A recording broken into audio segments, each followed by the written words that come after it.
Welcome everybody. Welcome Talif. Welcome to the stream. I'm back from the forced summer vacation and very energetic today, hopefully, and excited. Welcome, good day to you too. Let me set up everything and we should be ready to go. So, welcome. Welcome everybody.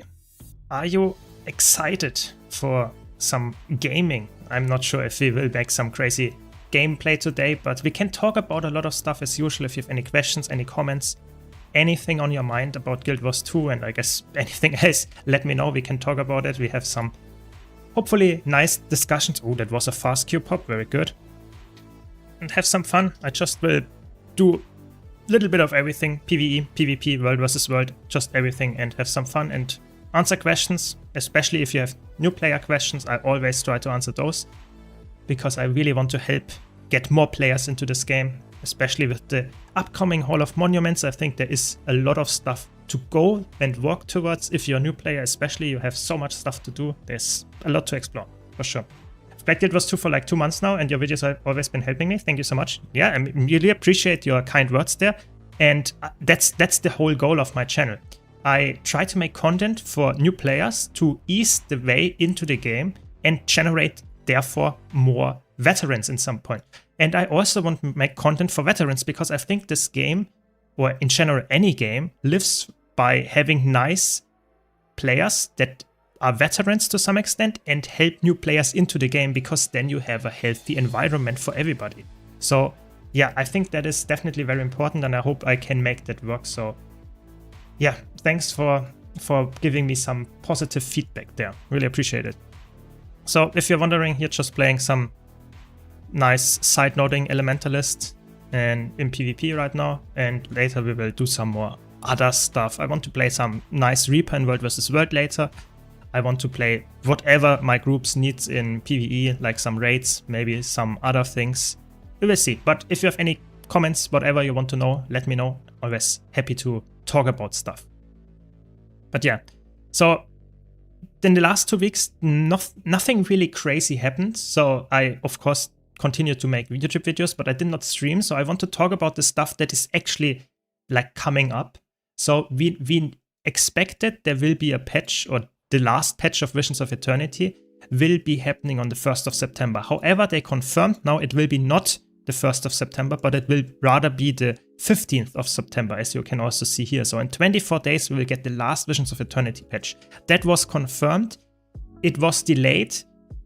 We don't know the reason, but probably they need more time to polish everything. That's a bit like sad, of course, because that means longer content routes, so to say. If that's actually important for them to deliver good quantity and quality in the update, I think that's nice. I have to admit, I'm not sure they delayed so much from Visions of Eternity, the expansion. Oh my god, 3 people here, that's crazy. That I'm not completely convinced that this delay is like not like it's really like if they know what they are doing, or if that's just like they just are in over their heads, so to say. 3 people here, what is this? I mean, if I survive that, I guess that's fine. I guess that's fine. Maybe someone joins me here. Yeah, very good. I think we can get like a triple kill here. Let's see. Yeah, triple kill. I like that. That was pretty impressive that they followed me up here. If they're a bit careful, they have a Guardian there, so they will get like potentially a res, but if you light them like that, then they should not be able to get that. That is pretty interesting, I have to admit. Let's get the cap here before we get there and interrupt this res. There we go. Yeah, I mean, that's a bit mean to outplay the somewhat mediocre players here, but I mean, that's just PvP in a nutshell, I guess. Yeah. There's no better way to start the weekend than coffee and Syrma stream. Glad to hear that. Glad to hear that. Are we expecting a sale in August? Yes. I would say if there is no sale, that would be very surprising. So at the end of August, like in a couple of days, there is the anniversary of Guild Wars 2. And typically there are sales. I don't know exactly what sales and when they will be, but I would be very, very surprised if there's no sale. Yeah. Any idea what's the next legendary? So we know the next legendary, or probably the last legendary for quite a while, will be a sword. It's confirmed that in like 24 days or whenever the next patch drops, it will be a sword. We don't know which, like how it will look like and stuff like that. So, oh my god. Maybe we can get like, I don't think we get a rally here, but I tried. I don't know what my team is doing. I actually really don't know. It's actually interesting, very interesting. Fighting against 3 people here and they fighting 4 versus 2 and losing the map.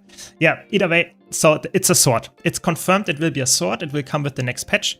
However, we don't know how it looks. We don't know how it's acquired. In my opinion, it's probably something that is rather grindy. So something that needs more time commitment than a lot of other legendaries, I would expect, because it's somewhat of a final legendary, you know, like the last one this year, quite likely. And that means that they probably want to make sure that people are somewhat like, they need to commit time into that and not like are done within a couple of hours. That's my expectation. Yeah, but you know, at this point, anything could happen. I did not expect like this crazy karma cost that they had with the other one, and the research notes cost either. So yeah, not completely sure. But we will have to see. We will have to see. Get this interrupt. I just fight up here because that means that they cannot teleport to me. And I'm like in a bit of a safe spot. I can just kill one person and then get to the next one. Celebration moment during these 2-week seasons of the Dragons finally done. Nice, congrats, very good. That's a big achievement, and I really hope, and I actually think that it's quite likely that we will get another season of the Dragon style achievement stuff with the Hall of Monuments pretty soon. So yeah, pretty excited for that, but maybe that's just my prediction. Maybe that's not gonna happen. Let me know what you think, actually, what you think is likely to happen with the Hall of Monuments. But I think that could actually be the case. Welcome, Sheeper Scrap. Welcome, welcome. I'm enjoying World vs. World. I started with Luminary and felt like it was failing, so I started Thief. Once again, I felt that I was failing, but I was able to get away more than with Luminary. Now I've gone mech. I say that failing due to the amount of damage that I was able to do with the DPS test column. So the thing is, like, you should always, that is very important to understand, in competitive modes especially, if there is a certain meta, if like certain things are really good, then that means that they are, generally speaking, better than other things. But that does not mean, and that's really important to understand, that you should play that stuff just because it's meta. Because some players, or I would say almost everybody, has certain gameplay styles that are better suited to them than others. So for example, if you really like Engineer, you should play an Engineer and not play always the meta spec that is maybe currently Necromancer, and you completely dislike or cannot really work with Necromancer that much. So I think that's really important to understand. And keep in mind as well, yes, you might have the experience that you got better playing, for example, the Thief over the Luminary, and then you got even better with the Engineer. But the thing is, it's also your experience in the game in general. So right now, it's like, for example, I play the game, and if I start a different character, different elite spec to play, I start on a somewhat higher level than most new players, obviously, because I actually played the game for so long already. And that's the same with you as well. If you play more, it doesn't even matter which class or spec you play, it will always improve your gameplay. Yeah, hopefully that makes sense. But yeah, welcome Felicia, welcome Patricia. Hope you're doing fine, hope you are healthy, everyone actually in chat. Is there anything you would recommend to try, different class? So I think that's another thing that I like, just follow up here with the stuff that I just mentioned, is if you have a class that you like the gameplay of, let's say you like Engineer or like your certain build that you're playing in World vs. World, stick with it, because that's one of the things that I noticed a lot of new players have issues with, is it's not always you playing the meta build and not being good at it. It's more about to get good at a certain build, you have to stick with it. Yeah, even if it's not the meta build, the best thing you can do is trying to stick with a build and, so to say, master it. Yeah, and it doesn't need to be meta. It's fine if it's not meta. You just need to stick with it. If you swap builds every like 5 matches in PvP, every 2 hours in World vs. World, you will not get really good at a certain build. It's just like you need muscle memory for a build. You need like to understand, this is the combo that I want to play in this situation. This is the other combo that I want to play in the other situation. That's really important to understand. Yeah. So I would say if you like a certain class, stick with it and just try to improve. Learn from your mistakes and you will get better. And you will be able to win matches and win one-on-ones and win just situations that you are not supposed to win if you are somewhat new. Yeah. Welcome, Daddy. Welcome, welcome. Good morning to you all or wherever you are. Hopefully you have a nice weekend so far and are all doing fine. And hopefully also excited not only for the stream, but also for the upcoming stuff in Guild Wars 2. Oh, sad we didn't get him. Because I actually am really excited for the next patch. So let's see. Oh, that's a scrapper. What's the best meta class? First of all, there is not an answer to this just in general. And second of all, you have to tell me more of which game mode you're talking about and stuff like that. Because it's just, there are so many classes, so many specs, so many things to consider, so many roles to fill. You always need different utility skills, different things, different... Yeah, just in general, you need to adjust to the situation. And I would recommend to tell me more information about what you actually want to do, what you want to play, then I can give you more answers in that regard. Yeah. Yeah, I enjoy all classes. That's the important part. Always try to find a class that you like. And if you are like me and want to play all classes, then just switch it up. Always switch it up. Oh my god, it will be a bit nasty here. Okay, we survived. Very good. Just got my 14th anniversary gift. Nice. Congrats, congrats. Due to poor first class choice, Elementalist, I stopped playing at level 20 and came back a year ago. Playing Necromancer and enjoying the game very much. Thank you for your help. Nice. Glad to hear that. Glad to hear that. I had top damage and top healing. Yeah, classic, classic. Yeah. Evoker is still good. Like, Evoker is still good. People always say, oh, it got nerfed. Sure, it got nerfed, but it's still a good class. I really want to stress that. Like, it's a really underrated spec in that regard in all game modes. It does not matter what you play. Evoker can fill the slots. It's really, like, really underrated. It's not like a spec that I would say is like, oh, you have to play Evoker because it's like 50k DPS or something in PvE. Sure, that's not the case anymore. But if you enjoy the class, you can still stick with it. So let's see if we get some PvE stuff. Let's see. I guess we do.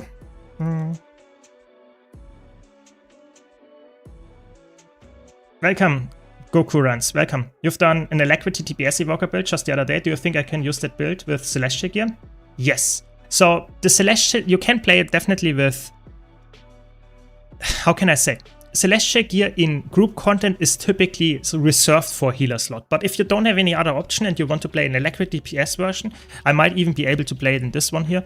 Then I would say yes, go for it. It's definitely playable. Just keep in mind Celestial also gives you toughness, which means that if you're in certain raid encounters where the boss is toughness based tanking, then you should be a bit adjusting and say, for example, to the tank, to the actual tank, you need more toughness or whatever. Yeah, stuff like that. But in general, Celestial is okay on that build, but it's definitely better to go with the full-fledged build Viper gear setup that I have. Yeah. Is there a way to see the schedule, what will go on sale? Sadly not. We can predict some stuff with, like, for example, that Shaman's website can predict some stuff that might happen, but we don't know for sure. So yeah, sadly not the case. Okay, I'm quick DPS. So I guess we are playing Chronomancer. Yeah, I mean, Evoker is not too hard to learn, but I agree compared to a lot of other specs that are easier to learn, it's definitely not the easiest. But I would personally say it's compared to Eviva, compared to Catalyst, I think Evoker is actually easier to learn than some other elite specs on Elementalist. Yeah. I tried every class these past 2 months of playing, but I personally enjoy Guardian and Warrior. I'm using, of course, all Syrma builds. I mean, that makes sense, you know, not only using my builds, of course, but also, like, if you try all the classes and you find the ones that you like, then you should stick with them. I think there is nothing wrong with having a main class or 2 main classes. So definitely. Okay, so I have to double check. I'm quickness. Perfect. Always Chronomancer biggest issue is to double check that you have quickness and not alacrity selected or the other way around. Yeah. What is the best for roaming Necromancer builds? So Reaper is really good for roaming. Ritualist is really good for roaming. Like, to be honest, Necromancer elite specs are pretty much all except Scourge really good for roaming. The weapons I would use is like for power, spear, and like a sword setup. And for condition based, typically like a pistol torch setup with a staff. That would be like the weapons. But like I said, you can play Ritualist, Reaper, and you can even play Harbinger. And I would even say Core Necromancer is also good for roaming. We will play some Necromancer roaming later, so just stick around. We will get there for sure. But it's definitely very underrated. Necromancer roaming is, I think, in the last few months got like crazy good. Like it does not really matter which elite spec you play if it's not Scourge at least. Yeah. Yes, I play Mesmer, as you see. Right now I'm playing Mesmer. Welcome, Yusuf. Welcome, welcome. Hope you're doing fine. I mean, I can play some Mesmer. I guess I can play some Mesmer PvP later as well. I don't really like Mesmer roaming PvP in World vs. World too much. The reason is not that I think it's a bad thing. I just think it's, for me, I like to have a spec in roaming that can be really good in outnumbered situations. And I think Mesmer is like often shines the most if you burst your enemy down. But the problem is Mesmer that is very squishy and has crazy burst damage is very, very hard to pull off in outnumbered situation. Like, imagine you one-shot one guy, but there are still 3 other guys alive. Pretty hard to actually like make some crazy outplay there. If you are more of a bruiser playstyle, then it's easier because you can slowly wiggle them down. Mesmer just has not enough sustain if you play like very aggressively. In PvP, I can play some PvP Mesmer later. Yeah, for sure. Yeah, Gale Shot is really fun as well. I think Gale Shot, especially if like competitive modes, Gale Shot is insanely good right now, but even in PvE it's a good class, for sure. Welcome, Lumi, welcome. I'm doing great. I'm finally back with not too much of a heat problem in my room, and I can finally stream again. That's the big energy stream again. Very good. If you were to play Mesmer Boon DPS, which spec would you run? I think for Boon DPS I would always choose Chronomancer. It's very flexible and it's good damage. I play it right now. It's just a good choice. Yeah. You can. I would not gamble personally. I think not gambling in general, gambling with the Festival of the Villains, but also festival like in general, like gambling the boxes, the loot boxes for, how is it called, the infusion stuff from the raids. I personally would say it's not a good thing to do, because at least in my experience, you just lose over the course of time. But if you have no use for legendary insights, sure. I mean, it's not something that is horrible. There are worse ways to gamble, yeah, than spending some legendary insights that you don't need. If you want to go for any raid legendary or something like that, or even like other uses, like for example Raid God, then of course try to keep it, try to restrain yourself. But I can understand that the luck and the dopamine hits that you can get there could actually like be really fun. But I have to be honest, I think the chances are so low. Probably not a good idea. Yeah. What's the best meta class in World vs. World for roaming? Roaming is more like some kind of rock, paper, scissors situation. So there are some classes that are really good for roaming.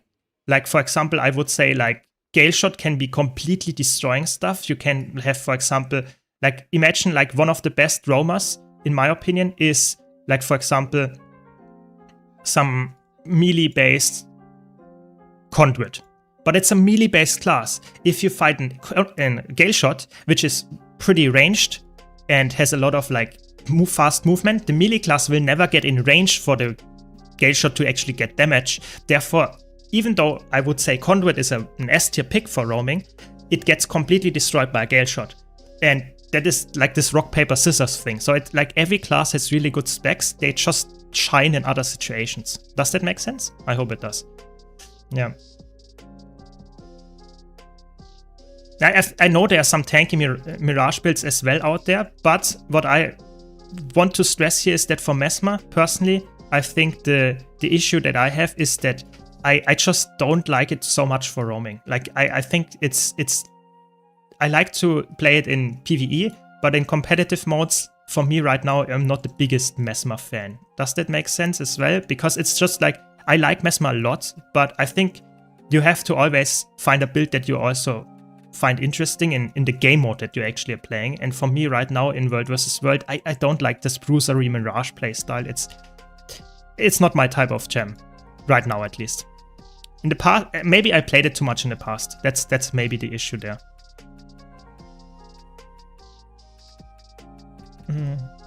Which class that gives barrier here? So the classes that give the most amount of barrier is probably to itself, it's Scrapper, but if you want to get for allies, it's definitely Scourge. Yeah, so Necromancer Elite spec. Yeah, like Guild Wars 2 has not that many crazy barrier applications. Like Scourge is probably the biggest outlier there. That's the biggest healer with barrier output. But most healers have a little bit of barrier. Not like insane amounts. Scourge has a lot of it, but has therefore a little bit less healing output, I would say.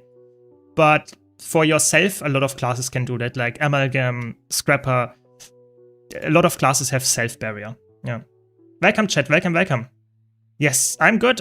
It was just the last 2 streams I had to cancel because it was like almost 30 degrees in my room, and like sitting in this hot box with the green screen and stuff like that is just impossible to stream. Yeah, that's why we had to cancel, but I'm back. Now it's not as hot anymore, and I'm hopefully have some chill gameplay here. Sorry for the pun. Yeah.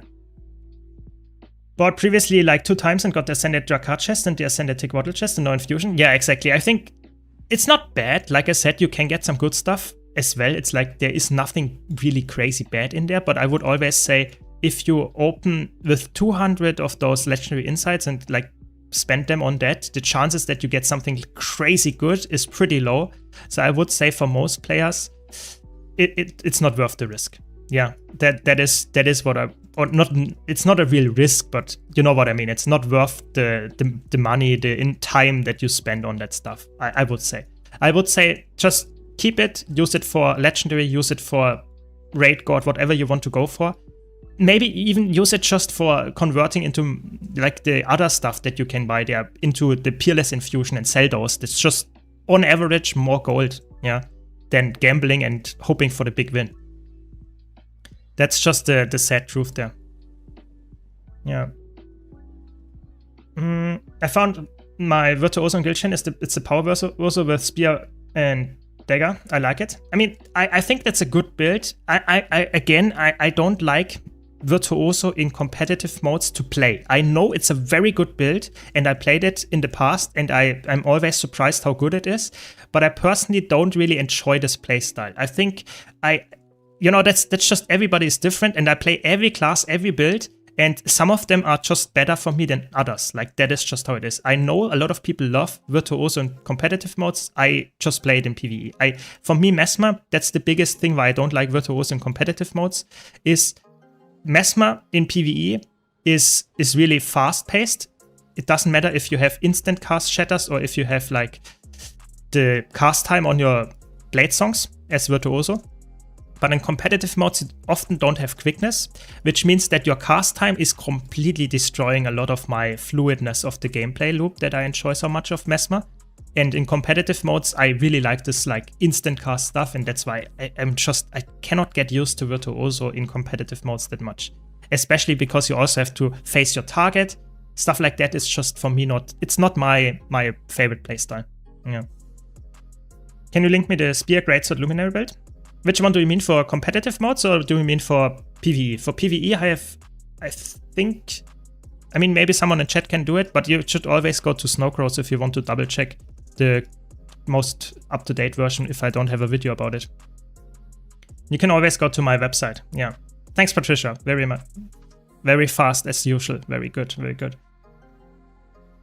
I like Mesmer also because you can teleport. Exactly. I think like Mesmer has so much flexibility with like group teleports, like with stability providing, with CC. It's just a really good spec in all game modes because of that. I need more. I want to get my Continuum Shift ready. Yeah. So, it should be fine here. Let's go in. Oh my god. That was not good, but okay. We can take it. Sadly, we cannot get the Continuum split anyways, because they couldn't wait. It's fine, it's fine, it's fine. But yeah, you can see here that this, like, I'm playing support, like, how is it called? Not support, but like boon DPS, yeah? And I have a lot of, like, utility still in the kit. I bring CC, I bring, like, of course, my boons, I bring damage. It's just Mesmer is really good. Like, in PvE in general, like, it's such a good class.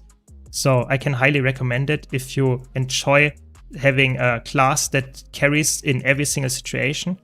Yeah, that is a good pick in PvE. In competitive modes, I think it's very good as well, but it's not as flexible because it's just the meta always depends on a lot of other things, and Mesmer right now in the meta is a bit more rigid. But in PvE, it's just, it can fill everything. It's just insanely good. What's your favorite legendary weapon? From the looks, hard to say. I actually really like, for example, Eternity because it's such a classic nostalgic weapon. But I also like, for example, Shining Blade. I think Shining Blade is a very cool weapon as well. And we will see, they have a lot of like options with the sword coming up, and I hope it will also be like rivaling the Shining Blade one. That would be, in my opinion, very cool to get another really good sword skin. But we have to see, I think if you would have to pin me down on one legendary, I think it might be Eternity, just because it is such a unique gimmick to it. With the changing of the... there are other legendaries that change at night, but I think it's very pronounced there, so I really like that. Yeah. But I think like Binding of Ippos is also a good one, for sure. The problem that I have with that one is specifically that it's not... How can I say? It's not fitting every character. You know, if you have a focus, for example, on, let's say, a Guardian, which is more like this Holy Light Warrior, it does not really make that much sense to have like this purplish, personally. So, for example, yeah. Have you tried the Power Hair Evoker build? What's your thoughts on it? So I played that, and I think it's really good, but it's a skill-based build. So it's something that you need to have a lot of skill, yeah? If you are like a new player, I would not recommend that, because this like Power Hair is very fast paced. You have to press a lot of buttons. It's very piano style. But if you're into that, really good build. Yeah. Really want to say that. I think it's like, it's always depending on the player, but I personally really like this kind of playstyle. So I can highly recommend it. So here I bring some stability if you don't know this fight, just because we will get at 25% some kind of shockwave that knocks you back and it cannot really be dodged. So we don't trust supports here and bring stability, especially if we have like a Scourge heal, which doesn't have the best stability uptime. So yeah. Exactly. But yeah, if you have any questions, new player, veterans, any comments, let me know. I'm always happy to talk about it. Just don't expect always that I know everything. I just try my best to answer it, but I cannot promise anything. So, and after this we will do some Festival of the Four Winds stuff, and we will also play some World vs. World. And someone requested some Mesmer PvPing, so we will do that of course as well. Thanks a lot for the Prime, Finissia. I really appreciate it. Hope you're enjoying the stream. Thanks a lot for the support. Yeah, so we will do a lot of other game modes, a lot of different things here. And if you have any other suggestions what you want to see, we can talk about it. Maybe I will do it on stream here. Getting better at, but definitely hard. I like playing hard builds because it teaches me a lot about the game. Yeah, I think that's the correct like mindset. I think you should not expect to play the hardest build and just perfectly nail it in the first try. I think that's just unrealistic. But if you have this like mindset of I will improve, I will put my effort in and I will get there, I think that's really good. And that really is a really good trait for Guild Wars in general, because the game is like getting way easier and way more fun in my opinion if you play the game in a way that you want to improve all the time, because then you can go for any build that you like and you will have a fun time playing it because you will try to master it and will get there. I think that's a really cool thing. But yeah, don't give up, you will get there and it will get really, really like crazy strong, especially because you can play quickness or full DPS and they are all really good, and in competitive modes you can play the same build essentially as well. So it's pretty cool. Like there is, it's a good choice there for build to master for sure. This is Fractals right now. No, sorry, it's not Fractals. It's an old strike mission. It's raids. That's what I'm currently doing. But yeah, it feels like a mix it's like just a single boss encounter, but it's very fast paced. So normal raid boss is often a bit longer. So this is like a very, very fast paced, short, easy encounter that you can do essentially daily and get some good rewards there. Bit weird for new players to understand why this is a bit different than a raid, but it is slightly different in that sense. But technically speaking, this is nowadays a raid as well. What are the hardest classes to level to 80? So leveling to 80 is in general in Guild Wars 2 not that hard. I think, I have to be honest, like Guild Wars 2's leveling experience is a little bit power crept as well, so it's not that hard for any class. I think one of the harder classes to level is Mesmer, because you have a lot of supportive skills and not like the craziest just utility for yourself and boon and damage output and stuff like that on your just general class, core class. But I think it's even then it's not that bad. I think maybe Core Revenant can also be somewhat of a bit annoying, but it's like hard is, I wouldn't say it's hard.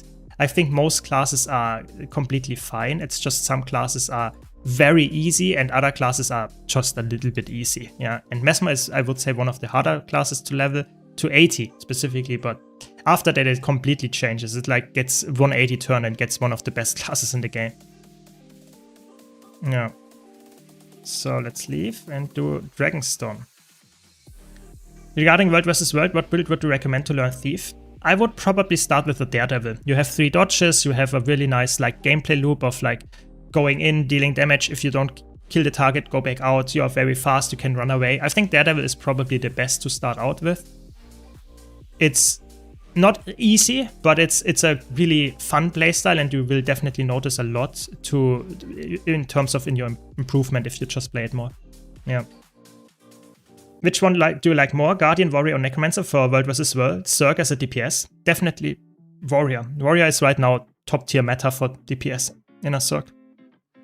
Spellbreaker specifically. But more on that, I have a tier list coming up on World vs. World Zerg. And more on that as well in that video.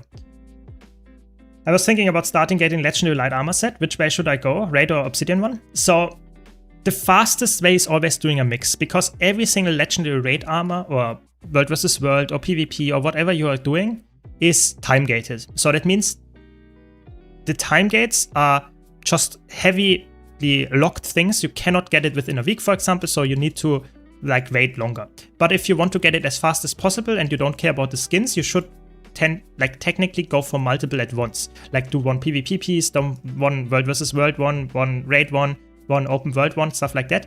But if you only want to get it at some point, then I would say the Obsidian one, so Open World one, is the easiest, like just straight up. If you like raiding, the Raid one is the most fun one, because the Open World one is very grindy. So it's the easiest, but you need to spend a lot of time grinding stuff over and over again. For raids, it is, so to say, a bit more skill-based. You need to do raids that you might like have to learn first. But it is, in my opinion, also a bit more fun, because it is not always the same stuff that you do over and over. Yeah. Hopefully that makes sense. And it does not make a difference if you go for the light armor set or medium, or they are all the same. Yeah. What do you think is the most ping-friendly class? I would say it's probably something like Necromancer is pretty ping-friendly. I would say Guardian is somewhat ping-friendly. And probably Ranger. Something that has not a lot of like interactions with instant cast being really crazy part of every rotation. Hope that makes sense. Stuff like that. But like in general, I would recommend to say, I can tell you which classes are not good with a high ping, which is, for example, Mesmer with a lot of instant cast, which is Thief, which is, for example, like some warrior specs that need to cancel aftercast and stuff like that.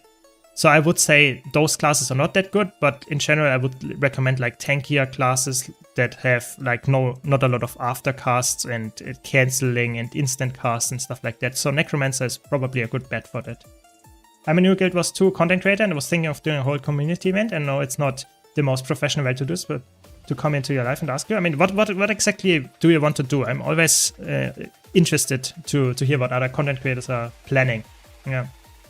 Can be a spear a healing weapon on Guardian? Yes, it can. Yes.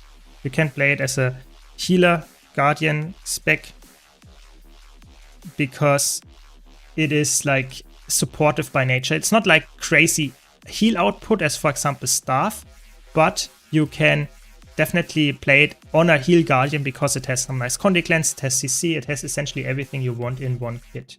Yeah, so that can be is actually somewhat meta as a healer in PvE at least. Yeah.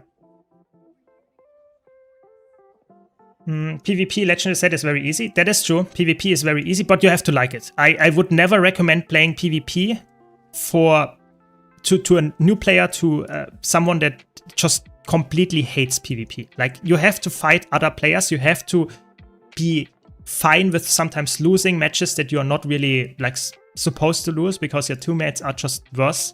That is just sometimes happening. And if you are not mentally prepared for that, then you should not play PvP. I would say PvP is very easy to get, and that was actually my first legendary armor that I got was PvP. But if you're not a PvPer, I would not recommend getting it because it is actually can be very not toxic, but very annoying, very taxing on your mental health, I would say. Yeah. I started playing for only a month. Currently enjoy playing as an engineer. What do you recommend for mechanist? Power mechanist I would recommend to start out with. Go with a rifle berserker setup, just deal damage with your mech from like just hitting with rifle. That's essentially it. Rifle mech extremely easy to start out with. And very good. Like, it has probably in most groups that you will play with, the best DPS is output just because it is so easy and so safe to play. Yeah. In World vs. World, there is alacrity, but it's only self-alacrity. There is essentially no alacrity share, except I think one skill that shares alacrity. That's it.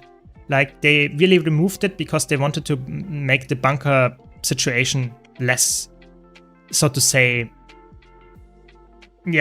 possible. It's still possible, but it's less likely to happen because you have not the cooldowns to actually support it all the time. But yeah, that short answer, yes, alacrity in World vs. World is a no-no. Yeah. Is that the only weapon in the game that can be on a heal build, but also DPS build? It depends a bit. Like, if you're talking, for example, about in general, I would say no, but I think it's one of the best ones at that, yeah. So Spear on Guardian has some healing capabilities, but also has some damage capabilities and stuff like that. If you look at Mesmer Spear, it has essentially no healing capabilities at all, but it's still like you use that on some builds in like PvE for or even in competitive modes for a support Mesmer because it has crazy good utility. It has like Immobilize, it has Boon Strip, it has CC. That is just insanely good in PvE and World vs. World and like PvP as well because it's just really versatile. But it has no healing. So yes, technically you're right. The best and probably only weapon that is extremely good on a healer in almost all situations, but also on a DPS, is actually the Guardian Spear, I would say. Yeah. Choya Death Race. That sounds interesting, yeah. I mean, I'm not into like racing at all. I have no clue how that would look like, but sure. I mean, that's definitely interesting, yeah. I mean, what's your plan on that? How would you, like, with prize pool and stuff? Sounds interesting for sure. Yeah, always happy to answer. If you have questions, just ask. And if I ignored the question because it was like just did not pop up on my screen fast enough, then let me know. I will try to read it again and answer it. And if I did not be like it was not clear enough with an answer, just ask again. You know, I have no problem explaining it again if I was bad explaining it, for sure. But yeah, I think like spears in general are designed in a way that they are more flexible than other weapons just because they were the main selling point or are still the main selling point of Chant Wilds. So ArenaNet wanted to go pretty like strong in this direction of like a spear that is only a DPS weapon is not necessarily the best decision.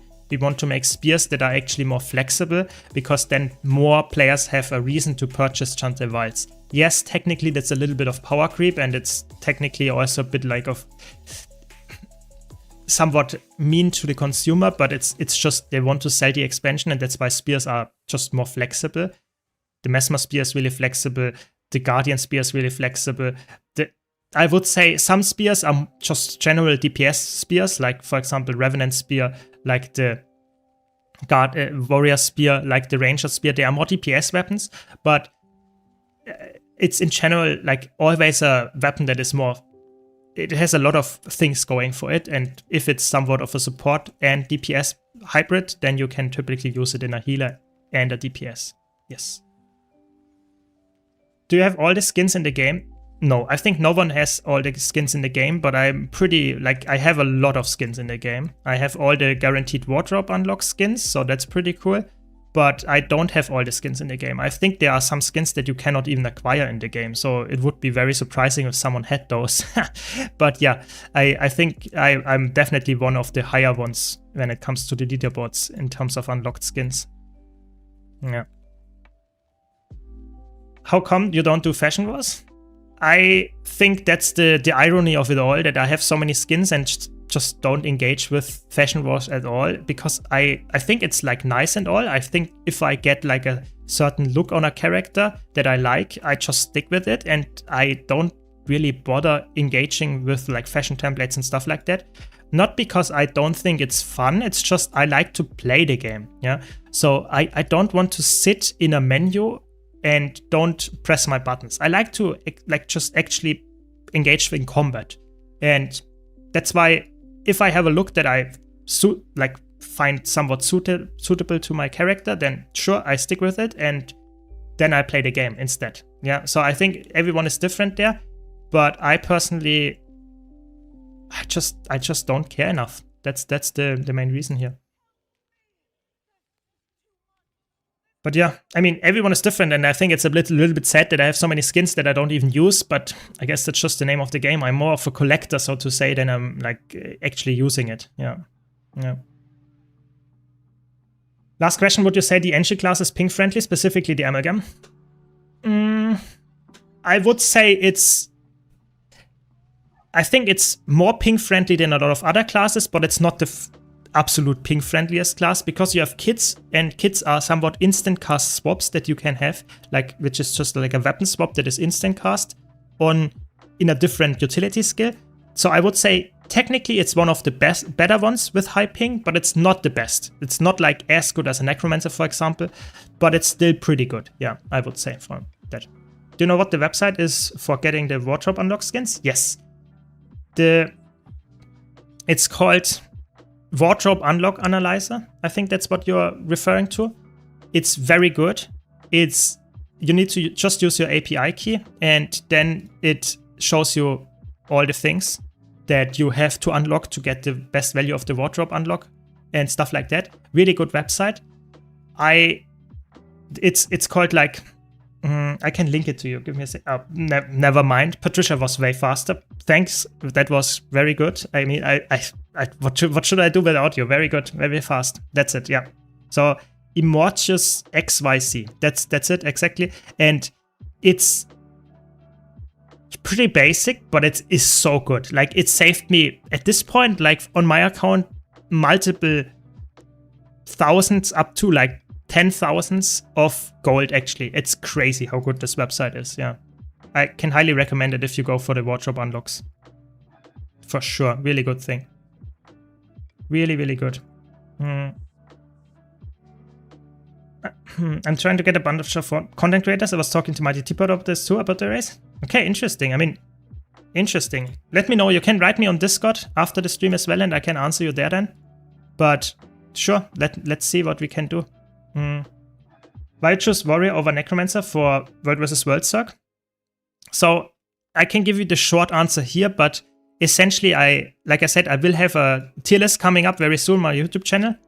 And the thing that I can tell you is that Warrior is really good because it has everything you want from a DPS in a Circ.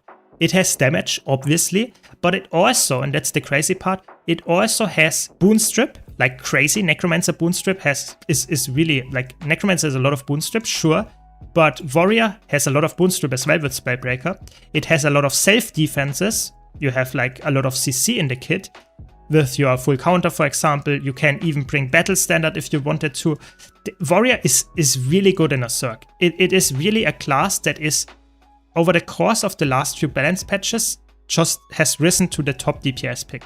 Yes, technically, like there are some other specs like Evoker in a Zerg that can deal more damage, but they have less utility. So you always have to think about what do you want. And in general, a Zerg consists out of 50 players. So you don't run 50 DPS spellbreakers. You run a mix of everything. So keep that in mind. But if you would have to pin me down on the best DPS right now, I would say it's spellbreaker for Zerg. Yeah. And the others are not bad. Like there are some classes that are pretty bad in a Zerg. That's true. But like Warrior and Guardian and Necromancer, they're all really good in a Zerg in general. It's just if you want to pin me down on one thing that is probably the best as a Zerg DPS, then it would be that one. Yeah. But that's just you know, tier lists and ratings in that regard are always somewhat of, yeah, opinionated.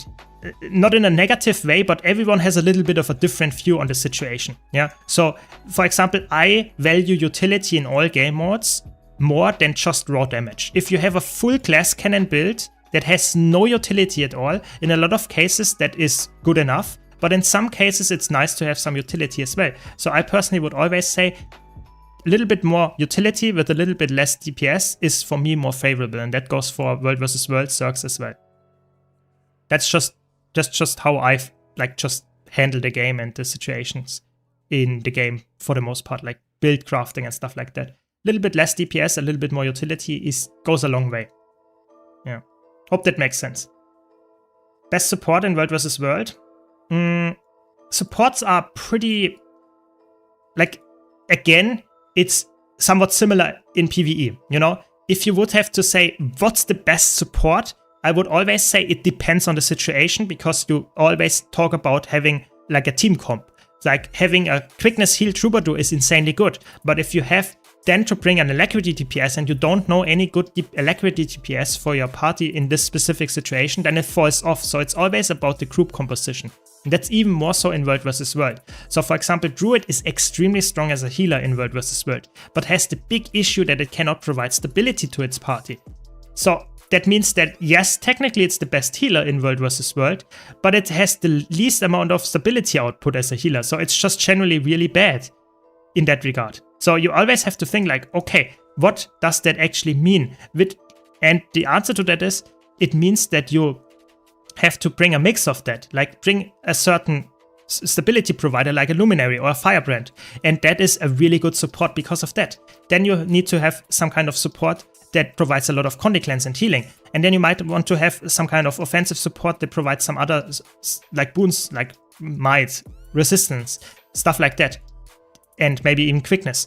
So World vs. World is very team comp dependent, and you cannot just say what's the best support, because it always depends. Do you already have a certain role filled? Then something else becomes better. Hopefully that makes sense. I talk a lot about like theory here, and I'm not sure if I can get my points across, but I try my best. I try my best. So let's see if we can get like the Festival of the Verwinds going. Multi-map blitz, sure. Sounds like something I want to do. Ping-friendly class tier list. The problem is I would have to test it myself, and luckily I don't have crazy high ping.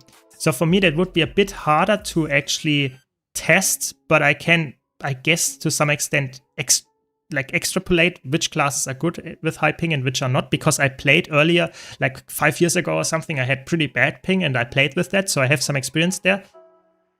I guess we could do that. Yeah. So that's why Guardian is always sort of after. Exactly. Guardian is just the stability king in World vs. World. That's why it's always looked after. Yeah, exactly. Just bought a 12 character slot. Yay, nice. You're getting there. Very good. I like it. Yeah. Hydrate. Good point.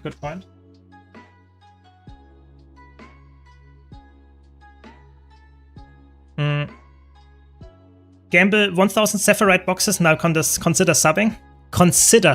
Okay, that's interesting. I mean, I have some prepared. We could do it. I have some prepared. Do you really want to see it? How I lose big? Do you want to see? I mean, 1,000 boxes is not like crazy amounts of gold. Like one box is like 7 silver or something. So it's like 70 gold. I think we could do that. Like I think we could do it. I'm not a big fan of gambling because if you don't know, I opened 2,000 blackline keys and it was like horror, just generally horror, and it really traumatized me. But if you really like, if you're all up for it and you really want to see it, you really want to see me gambling some boxes, we can do a couple later maybe. Yeah. I got Everplume and Frost Legion. Nice, congrats, that's crazy, very good. Yeah. I have a solo tier list, yes. I have that. I actually update it typically every 6 months, and the last one is like a month old. So you can find it on my YouTube channel in general. Yeah. Yes. I have a solo tier list for sure. Fresh level 80 player here, discovered your channel recently and with a ton of help. Glad to hear that, John. Glad to hear that, and more to come. If you have any questions, just ask. I will try to answer. Yeah.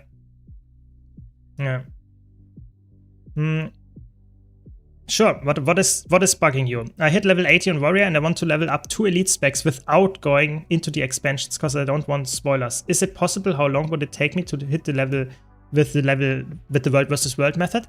So playing World vs. World to get the, where is it? I can show you the things here. The proofs of heroics, which you need to level up your elite spec.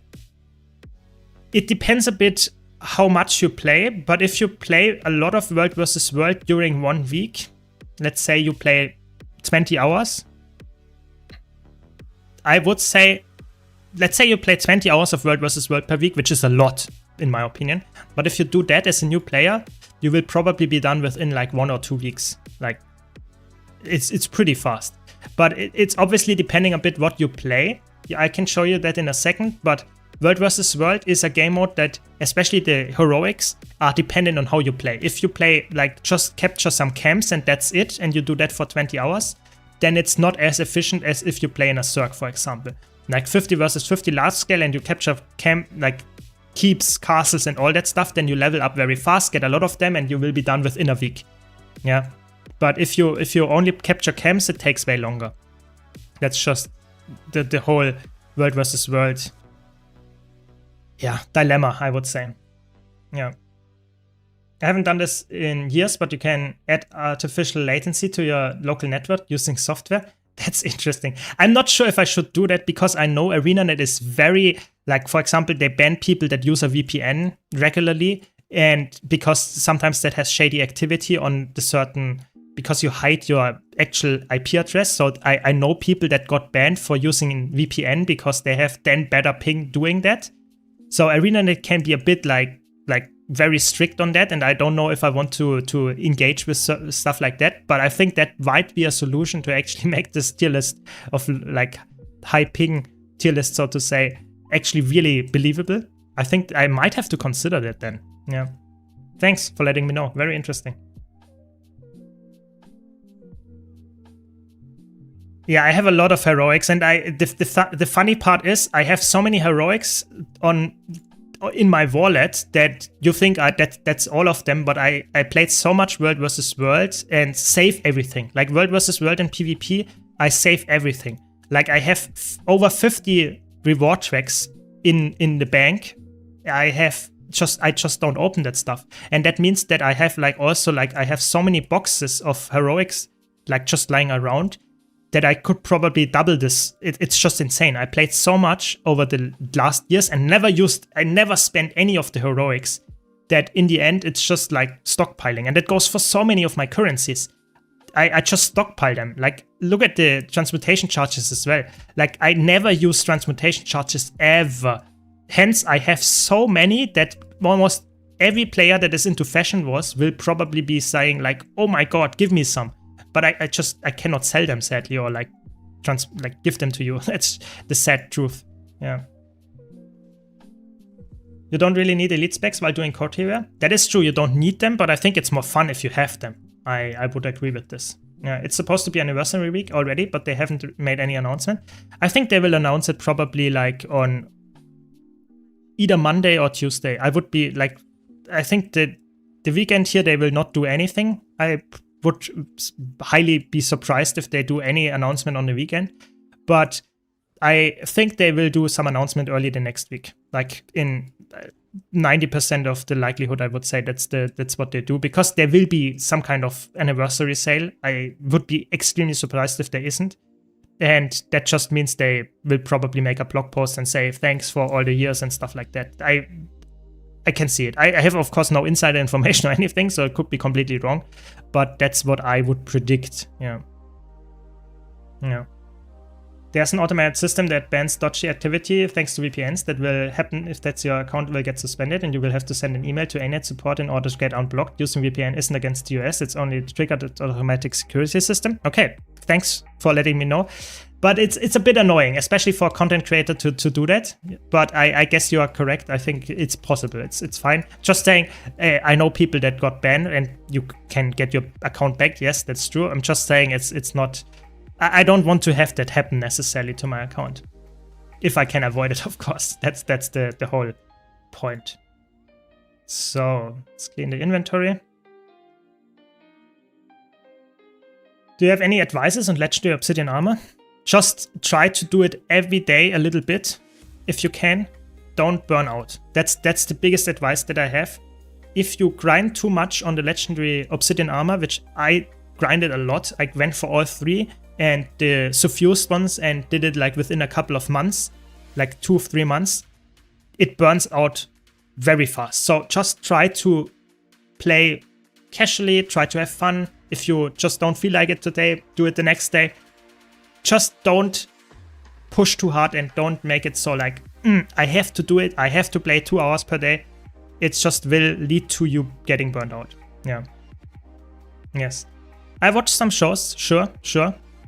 I mean, what exactly do you have in mind? What do you want to know?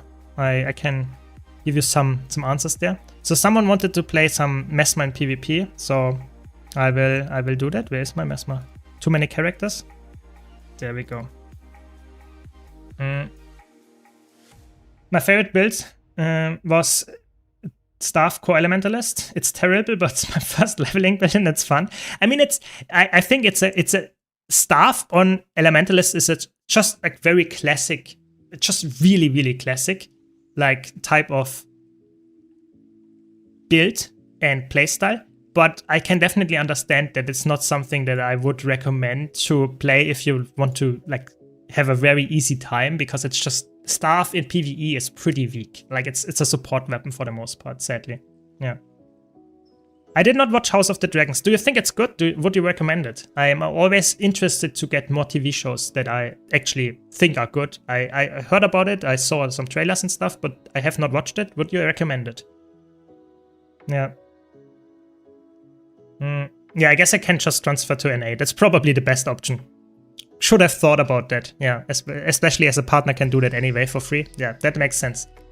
I did obsidian armor and burned out. I recommend doing the metas only when you want to, and alt parking. Exactly. I think it's a very grindy process. So do we want to play Power Mirage or do we want to play Condi Chronomancer? Those 2 options I have. Quick like vote here in the chat what you want to have me play here in this match. Condi Chronomancer or Power Spear Mirage. I'm not the best at any of them. Don't want to like give you false hope there, but someone wanted to see some Mesmer in PvP, and one of those 2 we play in this match. Power? Yeah, Power is definitely... Okay, most people want to see Power. I guess then we do Power. Sure. Yeah. A Knight of the 7 Kingdoms is top tier. Okay, interesting. What is a good spec for new player to enjoy the PvE and PvP game? I think just go with any of them that you actually enjoy the fantasy of. I would say... Personally, I think Necromancer is a very, very good safe pick. If you like to play like safe in PvE and have just a nice damage, you have really good utility in PvP as well.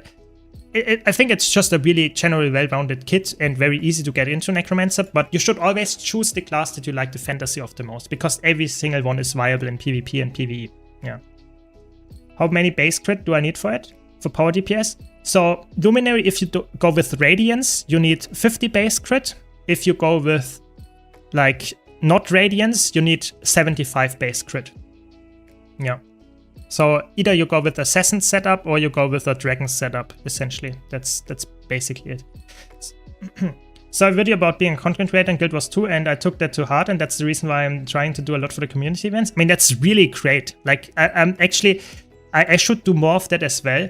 The thing is just, I don't know, I just really like to make videos and do that stuff.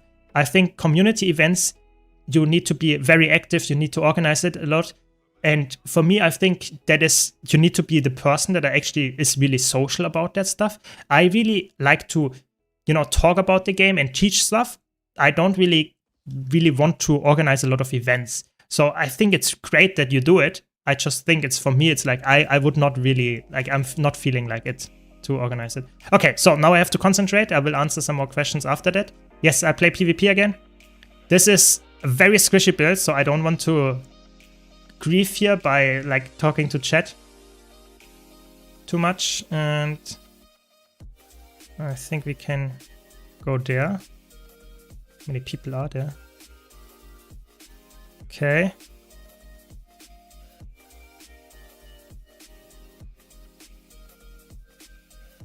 Okay. Oh my god. Got hit. I got hit by the... Okay, I mean, that's fine. We can... I don't know if we want to outnumber this guy. Okay, there's...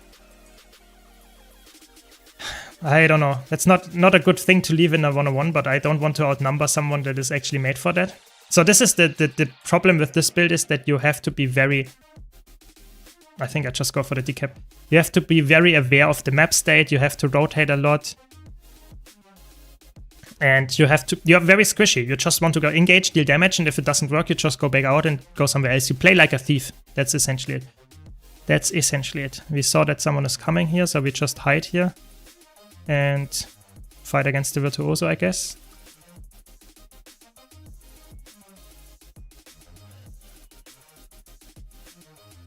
Nice, we got them. That was way too close to comfort, but we got them.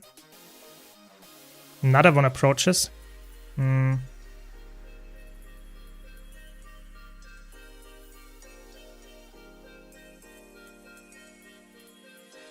have to disengage that. Oh my god.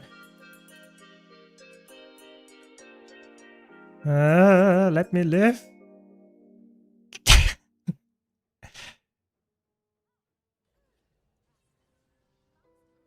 No. No.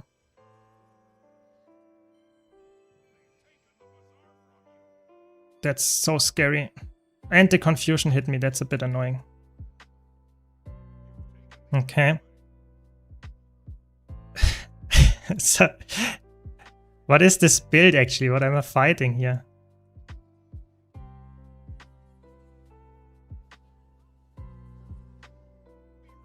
Nice, we got them. What am I fighting here? Okay, okay, that's fine. It was way too close. Way too close. Yeah, I mean, PvP is, I would say, the problem with PvP is, if you're a new player, PvP is a fun game mode, but PvP is very niche. It's a very, very small fraction of the player base that actually is into PvP. And that just means that it is oftentimes very... It can be very fun, but it can also be very frustrating if you fight against like players that are way better than you. And that will happen because the population is quite low. So I would say, give it a try, see how it goes, but don't like expect too much of it. Oh my god, my whole team died here. Yeah, I don't think we can. They are just better in the team fighting here. Yeah, not gonna happen. I will just go there.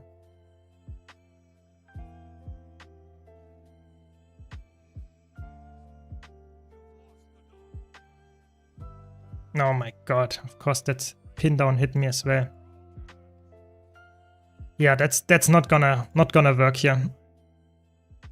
I've also been doing training golem with the exact gear and builds for the other specs in the past and can't even get past 30k, or do people even reach 40k? So Guild Wars 2 PvE damage numbers are always about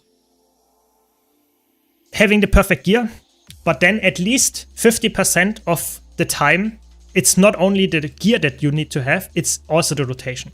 Like the rotation, if you have a perfect setup gear, like full ascended, even full infusion setup, everything perfect setup, and you do the wrong rotation, and you do the perfect rotation, there can be a 50% DPS difference. I'm not joking. It's so important to have the rotation. And it's just practice. It is really practice. It takes time. Some builds take longer than others, but it always takes time. That's just how it is. The distortion into distortion and invulnerable.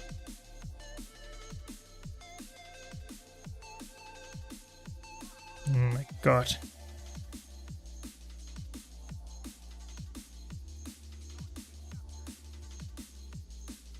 Oh my god, the damage. What? That is crazy. Power Spearman Rush. This guy got deleted. Okay.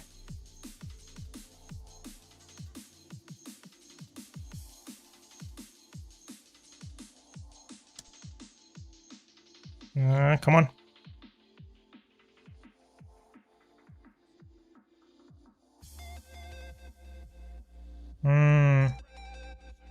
Staff Weaver. Come on, we have to kill the Staff Weaver. What is this? Okay. There's this guy. We don't want to fight you. That much is for sure.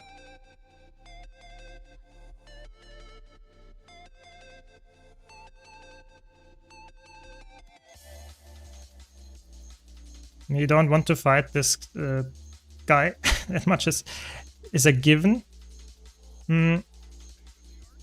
So I will catch up in chat after that, but that is just insane here. Insanity in this match. I don't know who to fight. I think just the Messmers and the Thief. That's the only ones I want to fight. Maybe if I can get there to the Weaver, sure. If they capture the bell, they get 50 points. We should definitely contest. Yeah.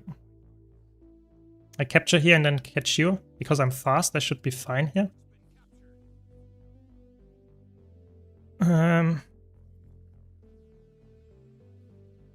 Come on, we should get you.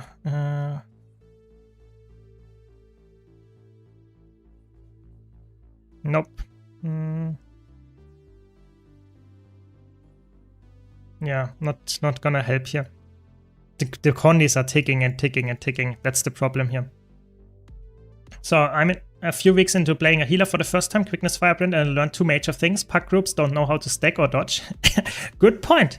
Yeah, I think that's what you have to learn from playing healer in general, and Firebrand definitely has the issue that you want to have them very close to you as well.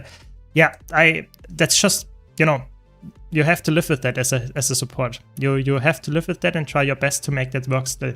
Yeah. Exactly. It's like if you have a rotation in a perfect order, that does not mean that you're actually executing it perfectly, because sometimes you're just too slow. Distortion into stealth. And okay. I think he can take the 101 here. I think I go for the decap. Can't, because there's another one here.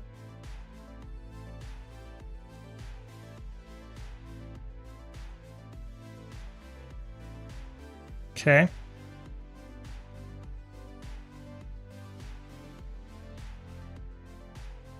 Should get him here. Oh, distortion is up again. Or the harp, actually. There we go. Yeah, like we need to contest the next spell for sure. The warrior is completely destroying our team. That's a bit sad. I don't think I should push here. But now there are two people, so it's actually not too bad. Yeah, but rotations can be very frustrating. I think it always like comes down that you enjoy the class enough to make it work. Should definitely go on you here.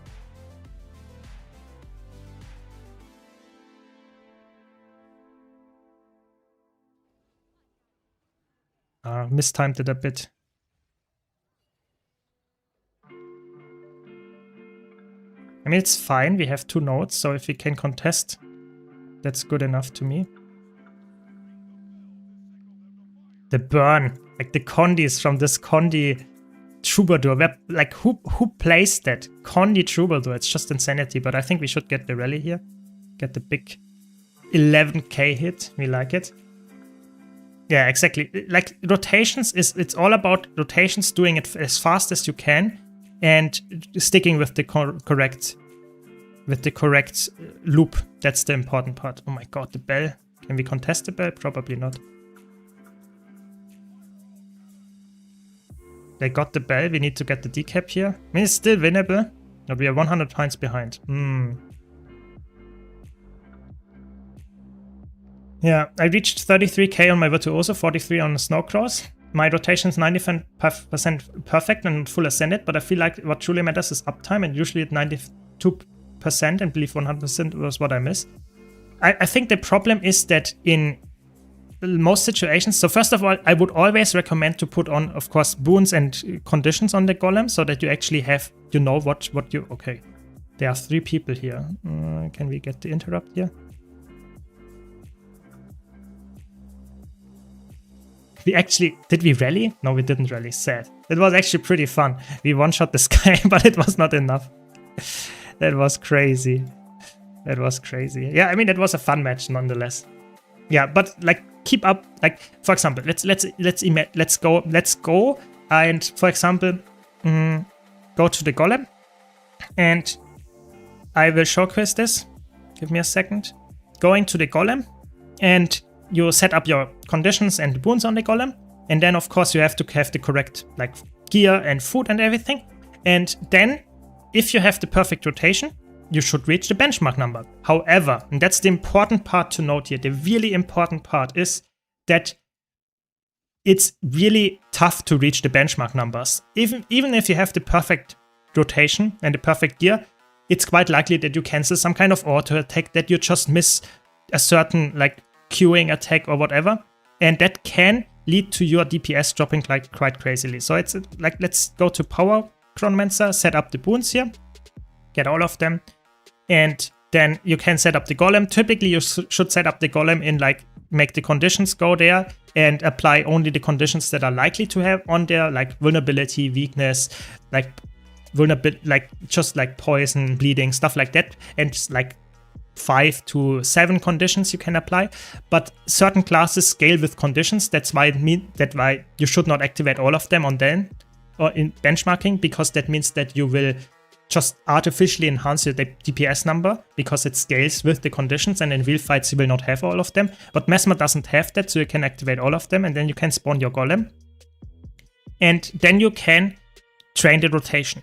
And the important part here is, if you train a rotation, you should always try to look at the numbers that you're getting. So if you have here your arc DPS and you have your chat log for this golem, you should always look, okay, I do my opener, and when I'm done with my opener, I compare my damage of the opener with the damage that the benchmark person did in the opener. And if there is already a 10k difference or 5k difference, then you should definitely alter your rotation and check it out again. What happened? How can I change that stuff? That is really important. Yeah. That is really, really important. Exactly, and you need the boons. Like, if you don't have the boons, you will not go over 30k DPS. It's very unlikely. Boons are really, really important in this game. So only then it works. Yeah. And does auto attack really that matter? Example, Guardian Greatsword, when I have my weapon swap ready, I usually immediately switch to it, like in the SC video. Yes. So if you follow the things in the SC video with full gear, with infusions, you should reach the benchmark number. But keep in mind, it's all about execution. Like, if you have the perfect gear, you can be still 20% off the benchmark number if your rotation is executed worse or not crazy good. So if I do here try to do the Power Virtuoso rotation somewhat decently well, I will probably reach 40k DPS, even though Power Virtuoso should reach like 42k DPS. So I'm still not perfectly there, but I'm like okay-ish. I think the goal should never be to reach the exact benchmark number. Okay, maybe the goal should be that, but you should not expect to reach it. The ideal point that you should reach is like 80 to 90% of the benchmark. If you reach 85 to 90% of the benchmark, then you're actually very good already. Because in real fights, you probably will not reach the benchmark number anyways. So if you have the muscle memory to reach 90% of the benchmark number, then you're probably already good to go. Sure, grind the golem to reach 100% and maybe that will work out and you will reach it. But I would say most players will never reach that. That's the ideal thing here. Yeah. Keep that in mind. Yeah. If you want to see what you are doing wrong, there are multiple things. So first of all, you can always check, of course, if you like, what is your distribution here? So if you don't crit all the time, you have not the perfect setup and stuff like that, but it's more like here.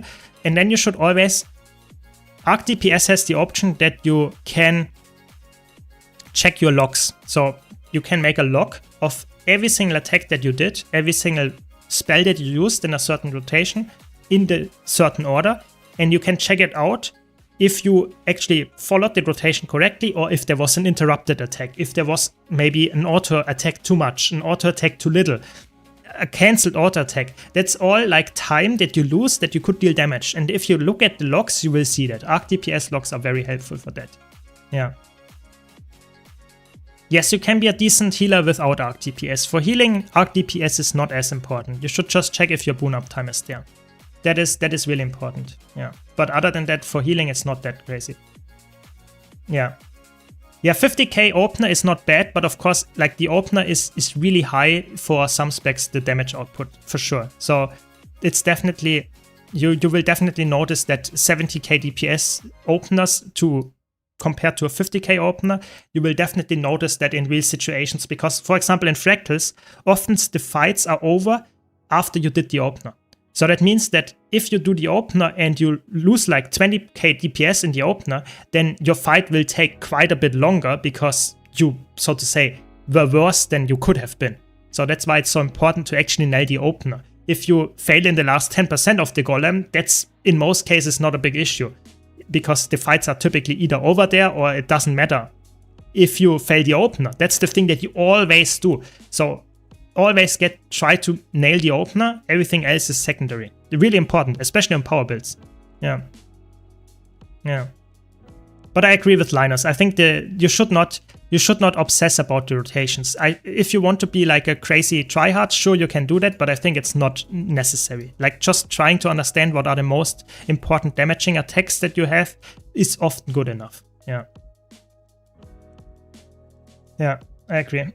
As Firebrand, should I be standing behind my team so I can shoot my heals in front of me, or should I stack on the team? So, ideal case, if that is your team as a Firebrand, let's imagine this golem is your team, you should not stand like this, you should probably stand like this. Yeah. So that you stand slightly behind them, so that if you have any conal attacks, they will still hit your team, but you are close enough so that your AoE attacks, most of your attacks have AoEs to it, that they will also hit everything. Because if you stand behind your team like here, your conal attacks might still hit you, but like the allies, but the circular AoEs might not. So standing like this is probably the best. So just a little bit behind them, but still in range of everything. Yeah. Yeah. Exactly. The rotation is like, this is just golems, and rotation on the golem is just about getting the muscle memory, getting the, so to say, perfect rotation in your head. It's not supposed to actually work in all the real fights exactly the same. Like in some real fights, you can pre-stack. In other real fights, you engage the fight from range and you have to like walk towards the boss. Then you might have to alter your rotation as well. So it is always heavily dependent on the actual encounter. But if you followed after that somewhat of the rotation that's the most amount of damage and adjust it to this specific encounter, you will get really high numbers. That is the idea. So Ajax is of course correct there. Yes. Yeah. Exactly. Okay, so let's just like if you get the opener here like correctly, then you will see that the damage output is pretty high in the opener. And then after that, it drops off. That's a classic power build, but that's why this is such a decent build for Fractals, for example, because you can just play that and get like a decent opener here for like the first 17 seconds, get a 45k opener. I think I misplayed in the last few seconds. But if you get that up to 50k in the first 20 seconds, that's a really good build for Fractals. And that is like in a lot of, like, for example, Ice Brute Saga, the old strike missions, if you get the opener to a high number, over like 45 to 50, maybe even 60k, if you get that the high, you're golden. Like, you don't even need to learn like the rest of the rotation perfectly, because it's just the opener is carrying in a lot of short fights like crazy. Like, if you go and, for example, play a build that has crazy burst damage in the just first few seconds, for example, like Power Renegade, if you learn the opener there, you will completely destroy the DPS meters and a lot of other players, even if you don't know the rest of the rotation, because the opener is like 80% of your damage is the opener. If you nail the opener, you're just really, really strong. Like, believe me. So really try to learn the opener, and that is the main thing you should always be repeating. Of course, I'm not saying don't learn the rest of the rotation. I'm just saying focus a lot on the opener. That is the main thing that you should do. If you miss the opener, then your damage is horrible. Yeah. What is better currently, Power Chronomancer or Conti Chronomancer for solo open world in Fractals? So if you play specifically solo, it's Conti Chronomancer is better. But if you play in like Fractals with a group, then I would recommend Power Chronomancer, of course. Yeah. But Conti is actually also very high, but it's obviously, it depends a bit on what kind of encounter you're in, that it scales very well. Are builds like Hem Evoker just worse because of the need to keep up Bloodstone? So Bloodstone Relic is a relic that is a bit like less good in Fractals, for example, where the burst matters, because you need to build it up first. But I would personally say it does not necessarily make the build technically much worse, but you are right that it's not a build that I would prefer to have in very short-phased fights. And also keep in mind, Bloodstone is one of the hardest DPS relics to upkeep, because you have to stick with the rotation to actually get the most amount of damage, but you also have to stick with the rotation to actually make the relic work. If you alter the rotation a little bit and you get blast finishers in situations where you don't want to have them and get the DPS increase at a later point, and then you use all your skills in a not DPS window, you lose a lot of your DPS because the relic is there and not really well used. So I think personally I would say if you really like a Bloodstone relic build, go for it.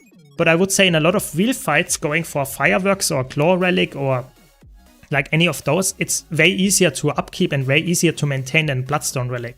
Just because there is less like freedom when to use your skills when you have the Bloodstone Relic. Hopefully that makes sense. So let's try to beat the opener here with the Renegade. And we also don't have any condition scaling on this one. So the opener is, I think, dead into dead, and that is like 15. And I think, yeah, that's the opener. So am I better to replace it with Fireworks or Thief and Fractals? I would say yes. I would say yes. I think like probably Fireworks is your best bet in Fractals, but that's just my opinion. Yeah. Where's your Gamba video version for the Festival of the Province? I mean, some people wanted to do it later. They want to pressure me into opening at least 1,000 boxes. We will see if I actually can be convinced there. But I will not do a big like opening of 10,000 boxes or something. I think it's just horrible. I will probably lose so much gold. I really don't like that. Yeah. Yeah. Nice. Yeah, sure. Join on Twitch or YouTube, whatever you like better. Very good. For the meter rotation is something to adjust during the fight, and above all relies on the cognitive load. Exactly. The important part is that in an ideal situation, you should know the rotation that is a perfect rotation for a build. But on the other hand is, you should also know the boss fight. And certain boss fights will not allow you to use the perfect rotation, so you have to adjust it. In an ideal case, you have both. You know both. You know there will be, for example, some kind of burst phase where you can get your burst combo, and then you will have no damage afterwards. So you adjust your damage rotation to actually put all your damaging skills in there, even though it's not the perfect rotation, because you know they will be off cooldown again when the next burst phase happens. Yeah, that's true. I think Guild Wars 3 is going to take a lot of things from New World. I guess yes, to some extent. I'm not sure if it will be a lot. I think it will be some things. Yeah, I think you might be right there. I think you might be right there. It's just one box 1,000 times. Yeah, I guess we can open 1,000 boxes. If you're really up for it, if you all want that, if you want to see me losing losing like hundreds of gold, sure, if you want to see that. 3 Chug Infusions from 30k boxes. Never stop gambling. I mean, congrats to you. I have to say, I would probably not get anything if I open 30k boxes, because I'm just, I really am unlucky in this game. Like, it's absolutely insane. But yeah. It's just horrible to learn rotations. I've been playing since 2014 and couldn't barely learn any rotations. I think if you are not the guy that needs to do that, like if you're not feeling it, if you don't want to master the build, you can still learn that, for example, the Great Sword 5 does a lot of damage, that your F3 skill does a lot of damage, that your Ice vs. Aya does a lot of damage. If you learn that, you don't need to learn the rotation. You still know that there's some attacks that you should press and prioritize to press, and that's okay. Some builds, like low intensity builds, don't even have a rotation and you can just play them. But of course, if you want to reach benchmark numbers of 45k DPS or something, you should probably learn the rotation as well. Yeah. Yeah, healer builds don't really have crazy rotations. They have some kind of opener to get the boons out as fast as possible, and then you just adjust after that and use certain skills of cooldown. So yes, healers are pretty easy to learn in Guild Wars 2. Hard to master though, because you have to have encounter knowledge and swap utility skills, adjust to mechanics and stuff like that. Yeah. Do you think Mistlock Sanctuary is worth the 300 gold? Yes, I think it's the best the best endless pass. I would say that, yeah. I would say that. Okay, so let's see if we can get the opener right here and beat our 45k just for, I guess, kings and giggles. Let's see. Probably not, because I think that was not good enough. But okay, I try my best.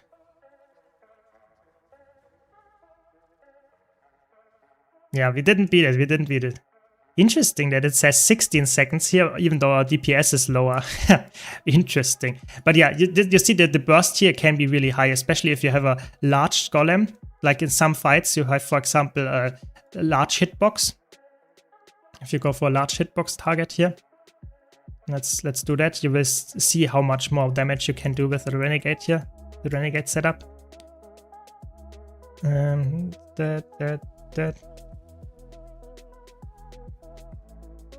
And then we have a lot more damage here. I mean, that's obviously a really nice opener because it's very bursty, and yeah, it's just a good build in that regard. And then you have like 2k more damage, 2.5k more damage, just because it's a large hitbox. Pretty cool. Just wanted to show that is really important. No, I'm really bad with Power Guardian builds. Like Power Guardian builds, that's why I will not show Power Guardian builds. I'm horrible at it. Like absolutely horrible. I have to say that like Power Guardian for me is the hardest things to learn, because they are very like burst focused and you have to be really aware of every single aftercast and stuff like that. I think Power Guardian, Power Dragon Hunter, Power Luminary, Power Willbender, those builds are very hard to learn. So I will not showcase them here on stream because I'm just too bad at it. I really have to admit it. I'm just too bad at it, sadly. Yeah. I would have to practice it before I show it. Sorry, that's just how it is. Yeah. So excited to learn more healers. After I master Firebrand, I'm gonna torture myself by learning other hard healers like Chronomancer. Chronomancer is not that hard. I think if you learned Firebrand already, Chronomancer is at the same difficulty level, I would say. The DPS player who turned to healer? Nice, that sounds like a good movie. Yeah. I think Dragon Hunter is one of the builds that I would say for most players, I would not recommend actually playing power. Like, if you have any other builds or class that you enjoy, I think Power Guardian is one of the hardest power builds to actually master. It's not like hard to actually get like going and have a little bit of damage and you have some good utility, but actually get to the benchmark, it's one of the hardest ones, at least for me. Maybe it's just me, but I think this like animation locks, the like aftercasts, it's not really making it an easy build to learn. Yeah. Yeah. It feels a bit, yeah, painful to learn. So, Hydrating, good point. So, if you like Bladezone is a bit weird. Because Bladezone, I think the rotation is technically not that hard. And I think I personally would say it's like medium difficulty. The problem that I have with Bladezone is that on top of the rotation, you have to nail your encounter knowledge. So imagine you have a fractal fight and it gets an exposed buff in the first 10%. And you charge your dragon trigger just before and just after this. You lose so much damage, whereas like if you play a Weaver, if you play a Dragon Hunter, if you play like a Soul Beast, you just have consistent, like a lot of multi-hits. But if the Dragon Trigger does not land during this like crazy burst phase, then you are completely skewed. And that is something that is like really hard to nail in every single fight. That's why I think Bladezone, to learn the rotation itself is not as hard, but to actually apply it in actual fights makes it way harder. Yeah. Welcome, Yuska. Welcome. That is, in my opinion, the issue, or not the issue, but the thing to master about Bladezone. Yeah. Yeah. If you learn Dragon Hunter, it's insanely good in Fractals. Probably the best DPS in Fractals together with Soul Beast. But you have to learn it first. Exactly. Kick W. Exactly. Yeah. I wouldn't say the part here, Daddy, is that yes, Dragon Hunter is somewhat hard and Luminary is somewhat hard to learn, in my opinion, to master. But the important part here is that's for me the case. Everyone is different. So, for example, I have no issue at all learning like Power Virtuoso, Power Chronomancer, like just the builds that I enjoy playing. I have no issue learning them. But certain other specs, for example, Engineer builds, are for me always harder than Mesmer builds. I think like warrior builds are always easier for me to learn than like engineer builds, than power guardian builds. So it's always preference based. It's some players might have a very easy time learning Dragon Hunter, but it's just not for me. Yeah, hopefully that makes sense. Welcome, Maticum. Welcome. The chat forces me to do a gambling here. Are you up for that, or do you think that's not a good idea? Let me know, Maticon. You know, you have some experience. Yeah. Do you remember most of your character's name? I think I do. Yeah. I think there's Synchron here gambling as well. Very good. But I would say 80% of my characters' names I can, so to say, remember the name, how it is, so to say, what it's supposed to mean, and what is, so to say, maybe the first name. But sometimes I don't know how it's written exactly or something like that. So not 100%. I have too many characters and too many weird names for that. Yeah.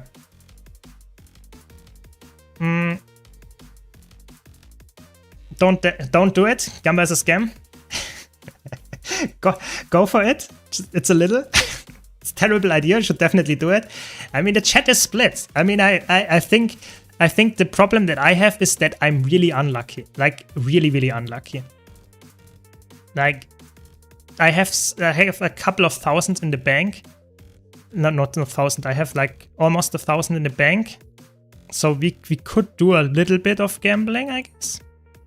But I'm not sure. I really feel like if I like waste more money on that, or more in-game gold, I will probably be really upset. After my Blackline key opening, I'm just traumatized. I'm absolutely traumatized. Yeah. Yes, there is a maximum number of characters that is allowed. You have maximum, like, I think 74, something like that. Yeah. And I'm at the maximum number that is allowed without, like, expansions. Like, pre-order expansion stuff can go higher than that. So if you have the maximum amount of characters and pre-order the expansion that comes out after you already have it, then you can go higher than that. But I didn't do that, so I'm, like, at the maximum number, yes. Yeah. Lose for the meme? I mean, sure.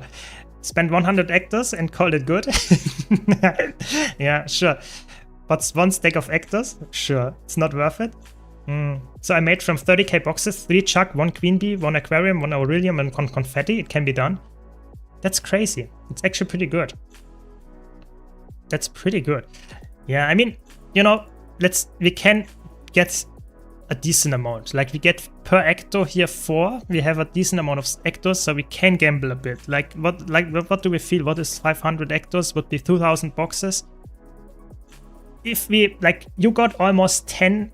You almost got 10 items, like 10 gambling things. So in 30k boxes. So if I've opened 3,000 boxes, I should be like getting like maybe 1 if I feel lucky. Maybe. Probably not. Yeah. So the anniversary sales are probably starting next week. I'm not exactly sure if there will be sales for the expansions, but I would be very surprised if not. So if you can be patient for like 2 more days, I'm pretty sure there will be some happening. And you can always use my referral link. So !buy in the chat, or you can just scroll down in the description. You can always use my referral links. But they are not sale codes. So I don't have specific like sale codes. That's just sadly not what I have.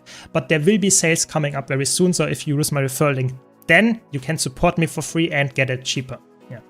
Can't play any staff messenger build because the number 2 makes the nausea. Yeah, it's a bit weird. It's a bit weird, the 2 skill for sure. Yeah. Do the Gamba, make Gamba video, use earnings from the video to buy gems back to gold and win. I mean, you know, the thing is, first of all, if I do a Gamba video, it will be fun. But the problem is, I already know the outcome, that the Gamba is, like, I open, like, 5k boxes, and I get nothing. Like, it's just like, people want to see me lose, then they watch it. But it's not, can you tell you already? Like, it's what gonna happen. Thanks a lot, Shadens. Really appreciate the tier 1. 6 months already. Nice. Yeah, have a great day as well. Yeah, is the account jump start pack worth it? Yeah, I would say for a new player, it's actually not bad. Yeah, I would say so. I have a full Ascended gear guide. If you want to know more about how to get the Ascended armor, I would recommend getting that because it's very concise, the Ascended gear guide, and tells you exactly how to get it and which places are the best and stuff like that. I cannot tell you that even better here on stream. Yeah. So are you up for gambling? Do you think like it's the time for gambling? Do you think it's like, that's what we should do? Gamba video, Sephirite supply boxes, just losing everything. Do you think that's smart? Like, should we do that? Are you excited for that or like not? It's never not the time to gamble. Don't gamble, don't lose. Yeah, makes sense. Then just, you know, if every shot that I don't take, I cannot lose. I cannot miss. Yeah, so that's smart. Yeah. Yeah. Yeah, I mean, I think I will open a couple of them. Yeah, maybe a couple of them just for the content. Yeah.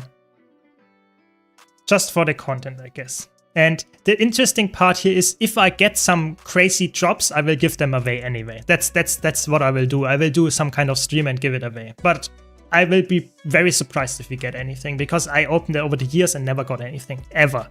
Never got any infusions from direct loot. I never got it from the supply boxes. Yeah. So let's see, we get 500 here and we need 148 boxes. That's 60, what is that, 42? No, it's not 42, it's, that should be that, 37. And then we have 3,000 boxes in the bank. So let's see.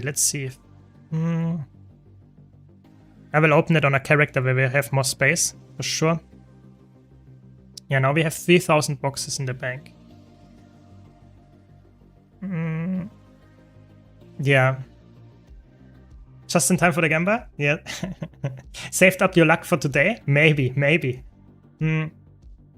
I love passively listening to your videos during my shifts. I have a weird question. No disrespect. What is your accent? I'm from Germany. And I really like to hear that you like to listen to my videos. I try to improve, of course, and make my grammar, my pronunciation better and stuff like that. So if you have any advice, I'm always happy to hear that. But yeah, it's just I'm not a native speaker. I will never get there probably, but I can try my best. Yeah.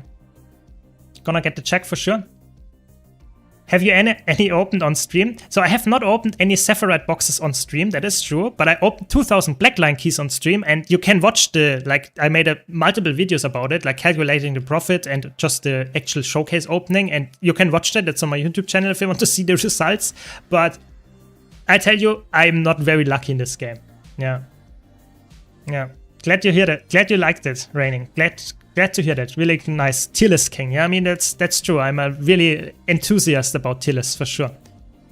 So we had someone that got like, how many did you get? Like, I think you got like 7 infusions out of 30k boxes. So if I have the same average, let's see. That means that let's calculate that. If I want out of 30k boxes, one thing, I need to get, let me check. I need to get 4,500 boxes, roughly, if I get the same luck as you do. So I might want to do that just here. Yeah. Glad to hear that, chat. Really, that's really nice to hear, for sure, that you say that as a native speaker. So if I get 4,500 boxes, if I get the same on average luck than the person that we had here in chat that said that, then I should probably, then I should get one. I'm not sure. Yeah. We have a question here from YouTube. Which gold per hour farm would you do the most for gold in Guild Wars 2? I would say Fractals. Fractals has like 50 gold per hour if you do it fast with a good group and do the like tier 4s and maybe even challenge modes. It's really good. Really good. I will do a Fractal gold guide very soon, so stay tuned for that. But for now, I would recommend that. Yeah. Okay, I mean, we need some more then. For like 4,000, we need 1,500 of those.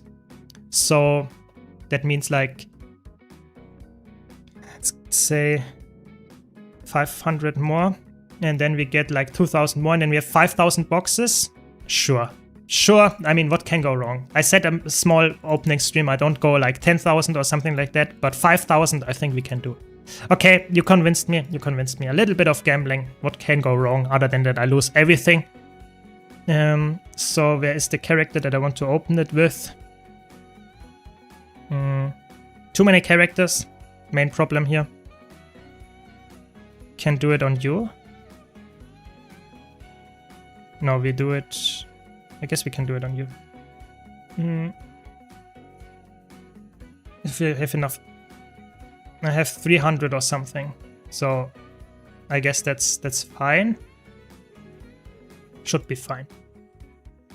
So we do that here and open 5,000 boxes. Probably don't get anything, but we will get some quartz crystals, I guess. Yeah. Yeah, I mean, it's the other content creators have so much luck. It's actually insane. And if I open boxes, I have the absolute negative of all their luck. It's crazy. Maybe I'm just complaining here and I will get lucky here today, but I don't know. I think streamer luck does not exist for me. Yeah. Yeah. No, I don't have any main character. I do not have that. You got 5 infusions now? I will get that. I mean, if you say so, who am I to tell that to tell you differently? So let's go. We have 5,000. That's like 5,000 are roughly, let's say, 400 gold. Something like this. The value here, it's not crazy. So I should not get anything, like technically speaking, like crazy good. So we will just get a lot of random chunk materials for the most part, and that will be all on the bottom, and the infusions will go here on the top. That's what will be happening. You also get some of the rare stuff that is completely useless, doesn't cost anything. I think you can use some of the wind catchers and stuff to get more boxes, like 10 or so. So that's okay. So if you open a lot, you get some stuff back. But look at this, we get like literally nothing, just like some random materials. But yeah, I mean, that's how it is. You wanted to see the gambling, we just go through it, get it over with, get it done, open 5,000 boxes, and get no infusion. Like I said, if I get any infusion, I really want to stress that here, if I get any infusions, I will do a giveaway. Not today here on the stream, but I will do like a video about it or some kind of stream and give it away then. That is what I will do, yeah. It's so bad. Nice. it's really bad. It's like you open 400 gold of value and you get like a couple of like, look, you get one elaborate totem. That's like 25 silver or something. Sure. Nice. Good job. Thanks for those wasted gold. It's crazy. It is actually really bad. Like if people like do that for actual making profit, I just do it here for the content. But like, don't gamble. Like you see, this is like, don't do it. It's just like, if a content creator uploads a video where they get something crazy, sure. But it's, I would say like most players don't get anything. Like, oh nice, we got a super rare drop. Holy shit guys, we got a super rare drop. We got a super rare drop. It could have been a Chuck Infusion, but it was an Antique Summoning Stone. The chances of that. Nice. Very good. Very good. Very good. Hopefully we get some more and then we can say like, that is the luck, you know, that is, you know, we get so lucky. We get a super rare drop, but it's like 1 gold. Nice. Good job. The serotonin and dopamine you get from those opening boxes cannot be measured in gold. Yeah, I mean, if you would measure it in gold, it would probably be something around like 1 gold for the Antique Summoning Stone. But yeah, I agree. It's you do it for the fun of the opening itself. Yeah. We're halfway through already. Nothing happened other than a Summoning Stone. Oh boy. Oh boy. That's not looking good. I'm sorry. I think we might not do any giveaway. I mean, we can do a one Antique Summoning Stone giveaway. I told you, like, getting any super rare drops, we will do a giveaway. So I guess we can do an Antique Summoning Stone giveaway, but I'm not sure if you're up for that. Exactly, it's like an accident on the interstate, you know, or on the street. People always look there, and that's the same here for the gambling. You see me losing, you cannot look away. That's, yeah, too bad, too bad. Oh my. Yeah, 1,500 gold and got 2 summoning stones. Yeah, I think I will end up somewhat similar. So I'm just opening a couple here for the community. Yeah, for the content. At least I get some materials that I can use, I guess. And a lot of those like random rare items. Yeah, not helping. No, I'm saying that is like a common, how is it called, like a bystander problem? I'm not saying I'm watching car crashes, would never do that. For that you would also have to go outside of the house, of course, which I don't do anyway. But yeah, the point is, of course, that like the bystander problem, that people always look at something and like don't really help, but just like to look at negative things or accidents and stuff like that. Exactly. So nothing good here. Like, we didn't even get a second Antique Summoning Stone. I mean, we get some of those boxes, but do they even help me? They are count bound. What's in there? Like nothing that I not already have unlocked. So not really that good. Like the last 3 stacks, maybe we get something. You know, I still wait for the day where I get an infusion drop here in the game. I played this game for so many hours and I never get a any confetti, chuck infusion, any of the expensive infusions I never got.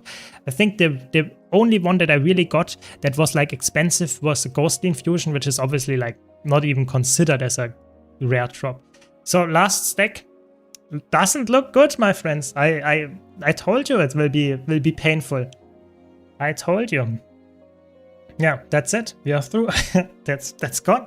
Just a lot of quartz crystal and a lot of random chunk, but no infusions. Yeah. And you know, that's why like people that open 30,000 and get 7, I open like a 1/6 of that and don't get anything. So a bit too bad. Too bad. Now I feel represented? Yeah, exactly. It's not content creator luck. Yeah. Yeah. Can use those boxes to buy more?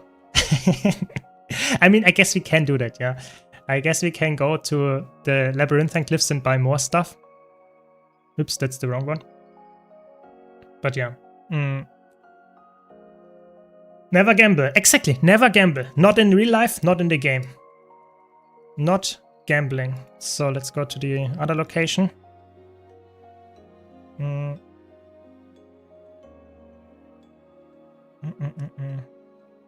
Can buy some more. One of us? Exactly. Exactly. Where is it? Is it this guy? No. Nope. So we can trade some for some more boxes because I already have those. So get some more boxes here. And we don't have enough of any of the others. Ah, we have 250 more in the bank actually as well. Where is it hidden? Another stack here. Sure, you know, just saving it for a later date. We can open more. You know, you wanted to see more, you get more. But there will be no infusion, so don't get your hopes up here. You should send a support ticket. They forgot to activate partner client. I'm not sure. I think this is a cursed account. There is like this flag or tag to my account, like cannot get any super rare drops, or like cannot get any expensive super rare drops because we got one, the antique summoning stone. Yeah. Gambling is bad, exactly. Yeah, maybe Yuskal, you're right. I would be like, I'm not complaining. I have literally everything in Guild Wars 2 that I want. Like, I'm just saying I've never got anything rare and expensive. But you're right. I'm not complaining. And if I have saved up all my luck for Guild Wars 3, I'm like, that's good enough for me. You know, that's good enough for me. Let's like put that all in the bank. Don't have enough any of those, so that's not enough to purchase any more here. Yeah, that's just it. But okay. Get some more festival tokens that I don't need. I have hard gambling fallacy of just do more and you can win. Exactly. You know, the thing is like 99% of the gamblers quit before they win big. And that's true. That is actually true. So like we have a lot of random chunk here and I could continue gambling and I will win at some point, but it's not worth to get there in my opinion. Yeah, that's the results. Don't gamble. Just in general, don't gamble. Let's play some more game of them. Let's play some more of the game. Exactly, the fun is all that matters. The fun is really important. Like, it's all about fun. The majority of gamblers in real life lose everything and their will to live. Don't be like them. Exactly, you should not gamble. Like, I think gambling in a game is one thing, because it's like you don't have any, at least how I gamble in games is I don't lose anything in the game, other than in the game actually. Just lose some gold, that's it. I don't lose anything in the outside of the game. You should never gamble outside of the game. It's like on average the bank wins. And that means that it's just not good. Yeah, in my opinion, you should not even gamble in the game. If you're not doing it for content, if you just do it to make a profit, I would not advise doing it. I really think it's not smart.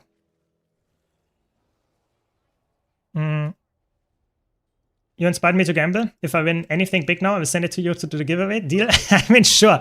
If you win anything big, you can do that, and I will do a giveaway with it for sure.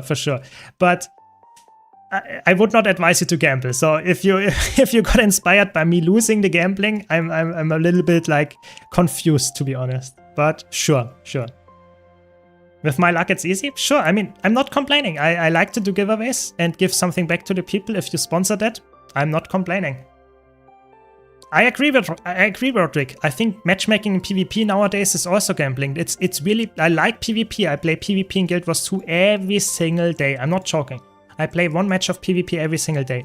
But, and that's the crazy part, I think that PvP is so unpopular that it often feels like you are just gambling. You are just gambling which kind of teammates you get. It is crazy. It is really pretty insane. Sadly. It's sad, but it's sadly the truth. Let's queue for AB. Let's see if we get some action there.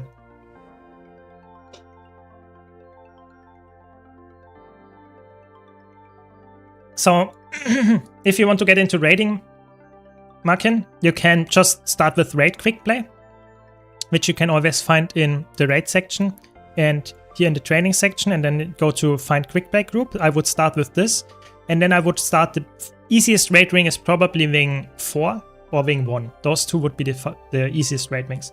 But I have guides on my YouTube channel. We have like a lot of guides, like for example Hardstuck has really good written guides on their website, stuff like that.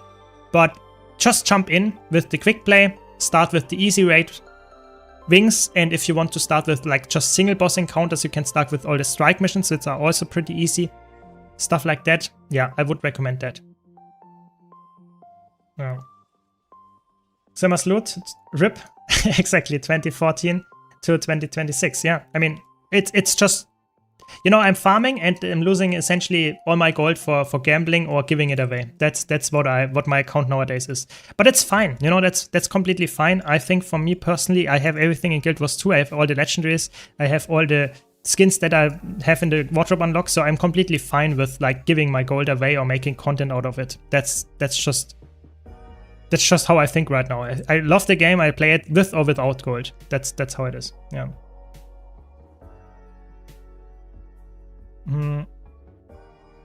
Exactly. I agree, Orange String. I think you are right. I think because I play at a higher than average PvP level, my view of PvP is probably pretty warped and pretty like negatively affected. If you're playing as a casual PvPer at silver or even lower, and maybe even gold, the ratings are pretty decent and you will probably have a decent time and probably also rather fair matches. But if you're getting into platinum, it's just a gamble. That's the sad truth. Because there's like, if you look at the leaderboards, you have like, I'm currently decayed, that's why I'm so low. But if you look at the leaderboards, you have like a couple of players. Look, we have like 50 players, 77 players currently in the leaderboard that are in platinum. So, of course, I'm not in the list, but I would be like placed, like, where would I be, like plus 50 or something, 58. That would be where I am. And, oh, we have someone. Let's get a one-on-one here. It's a ritualist. Oh, 2 people now. That's a bit annoying, I have to be honest.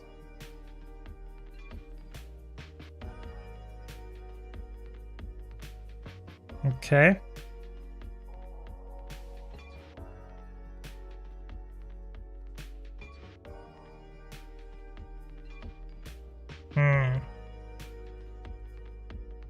That's not... I need to get in Shroud. But they have so much CC, like, what the fuck? Core engineer with a rifle?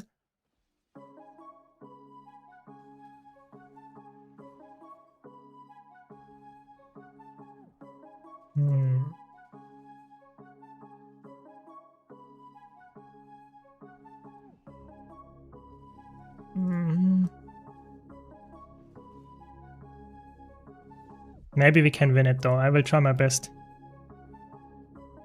I will try my best. I will catch up in chat in a second.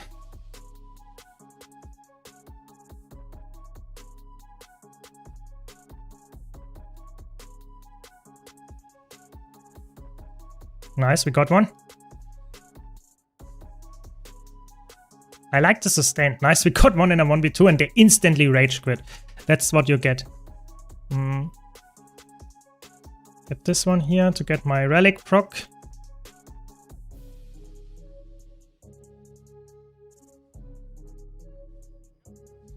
Get my relic proc, please. Don't run away from me, my friend. Gotcha. Nice. That was good. That was good. Good showcase. Good showcase. It's a fun build. Fun build here. The classic, not really classic, but more like improved Power Reaper. Improved Power Reaper. Let's get this one here. Would you mind showing the build you're using on this character at the moment? Yes, of course I can show it. It's a classic Power Reaper setup with the new Signet interaction. And I'm running the defensive variant with like blood. Okay, we have a, what is this here, Gale Shot? Power Core Ranger, I mean, sure.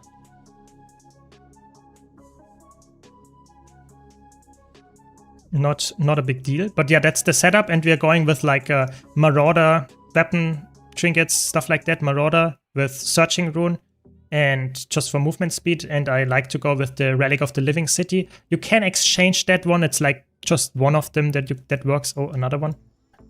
Oh, this is the same guy again. Sure, I don't have an issue with you fighting again. Oh, we have another one approaching here.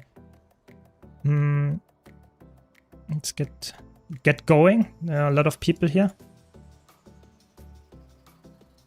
And so it's pretty annoying.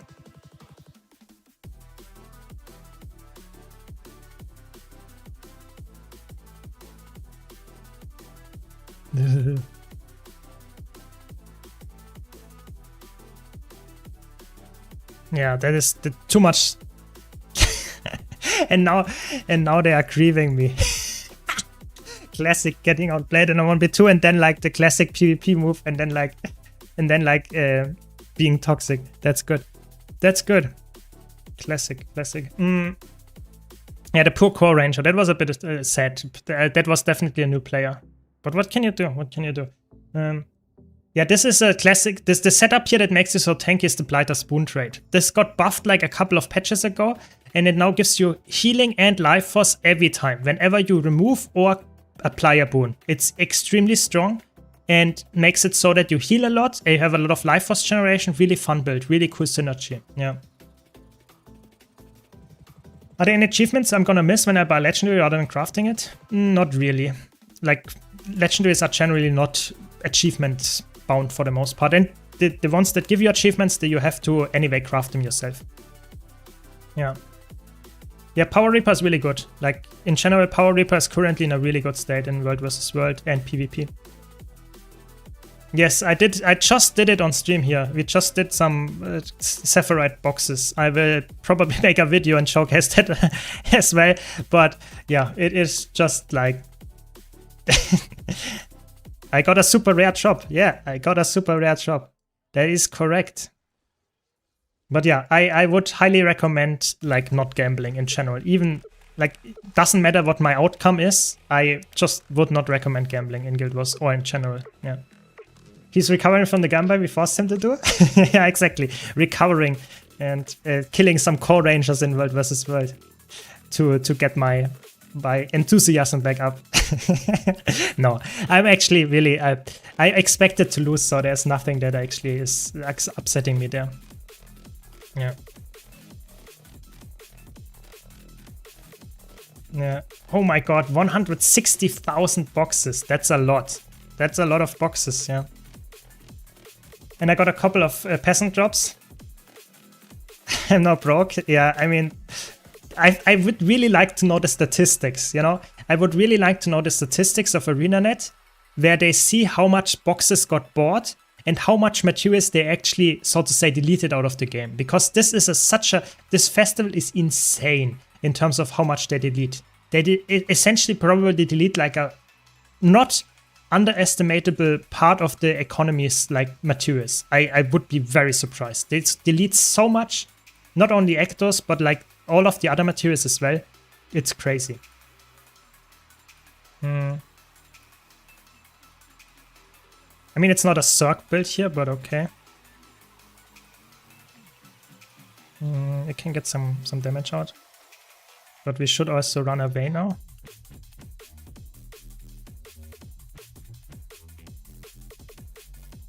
Oh my god, damage. My team is just rolling back. I thought they will go with me. Oh no.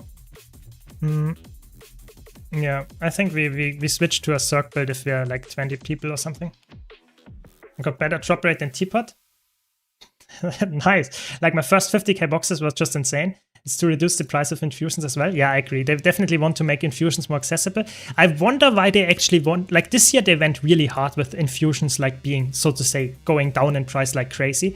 So I wonder if there is some kind of like new thing that they want to introduce where infusions are actually getting a count bout, like an infusion wardrobe or something, so that they counteract that again. I wonder if that's something that they have on their mind, but we will have to see. Yeah. I think the festival was meant to be a gold sink. I think in general it's a gold sink. It was always meant to be a gold sink, but this year it's even worse than normal. Or not worse, you know, I can understand from an economic standpoint why they actually make a gold sink. I just feel like a lot of players fall into this trap. Yeah. Yeah, that's true. The tier 6 materials are really cheap. The Ectos are like crazy cheap. Like how expensive are Ectos? Some people were expecting them to go up to 50 to me, right? There we go. They're like up to 50 gold and now they're like only 30 gold, 30 silver. That's like crazy. It's like very, very, very, very cheap compared to last year's prices.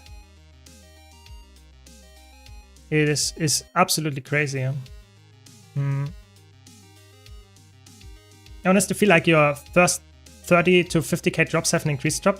I mean, if that's the case, if that's increased, then I don't want to know what it looks like when mine is not increased. Like, but yeah.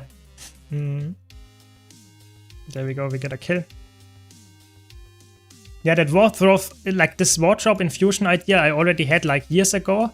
Like at this point, and I made a video about it. I hope they actually listen to that and make that happen. That would be insanely cool.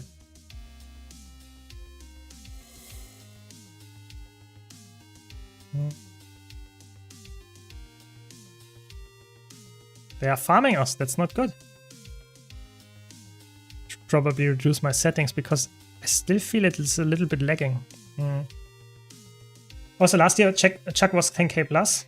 Yeah, it's definitely not as profitable anymore, and you still have to win, otherwise you don't make any profit anyway.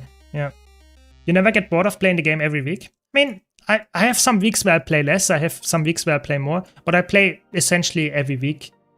Yeah, sure, some weeks I play like, I don't know, dozens of hours, and some weeks I play like only like a handful of hours, sure, but I think it's always about like enjoying yourself, and sometimes you just don't enjoy playing, then you don't have to play. I think that's the beauty of Guild Wars 2.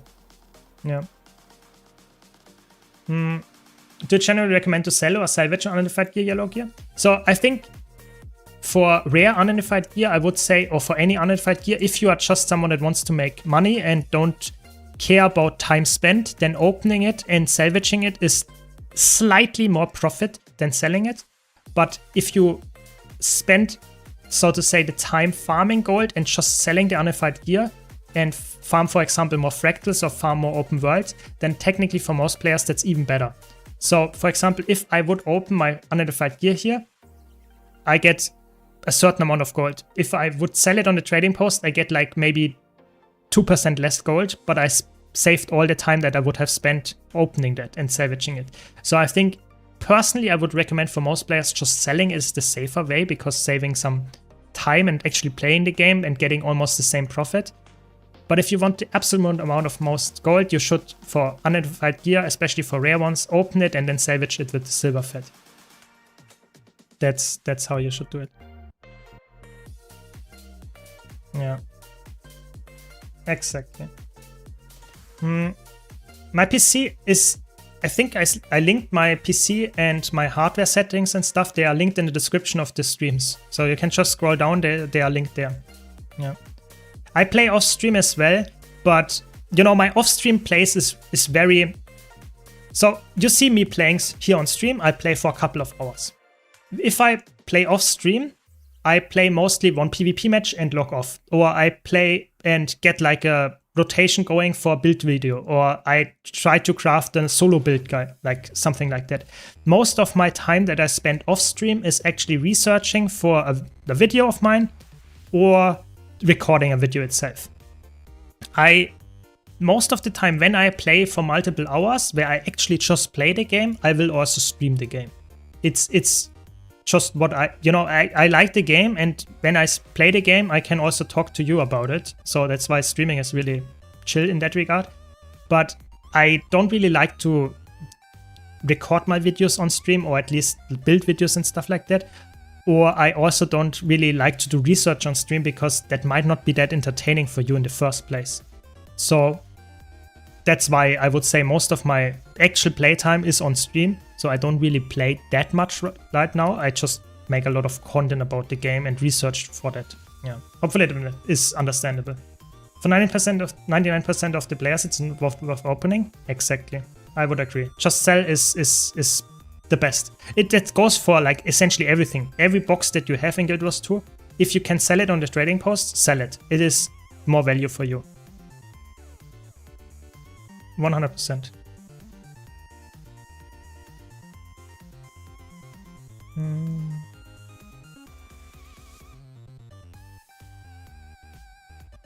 think we can kill you here.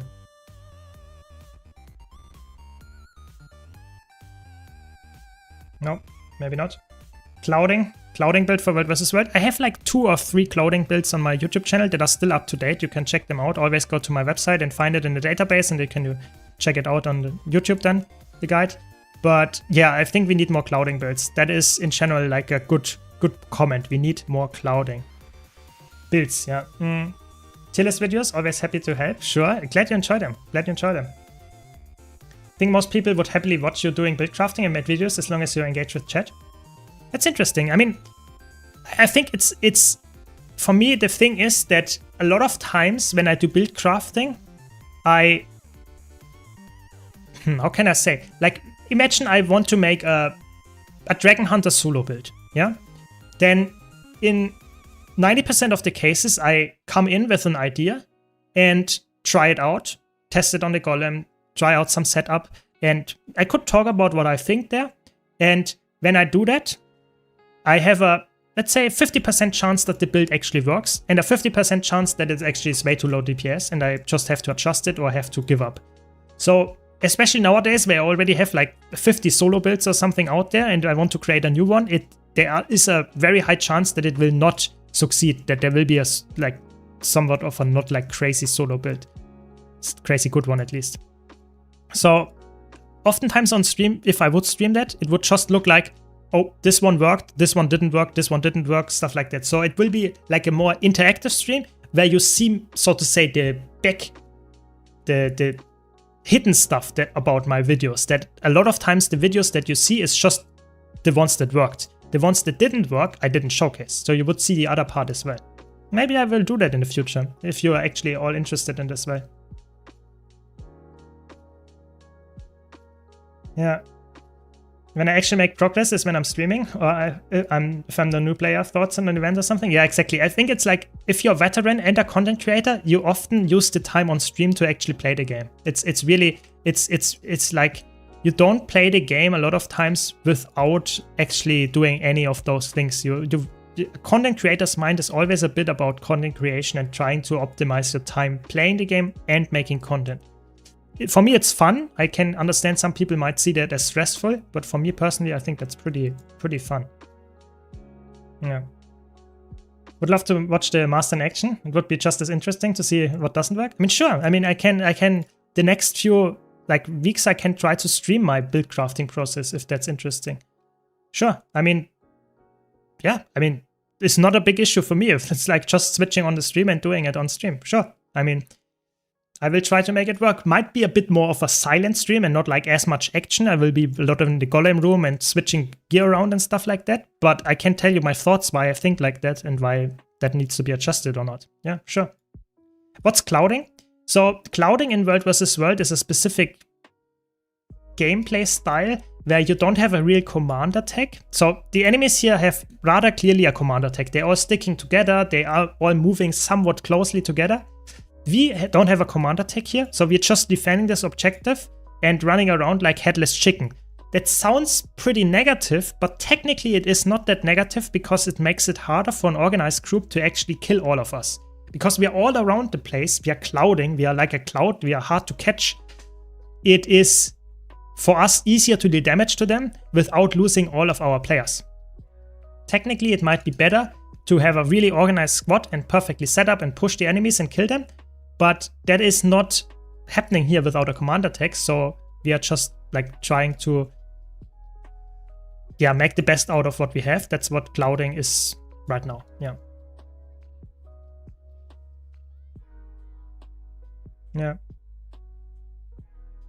Yeah, I mean, it's like just playing in World vs. World in PvP and testing some roaming builds and stuff like that. Sure. I mean, that's not an issue at all.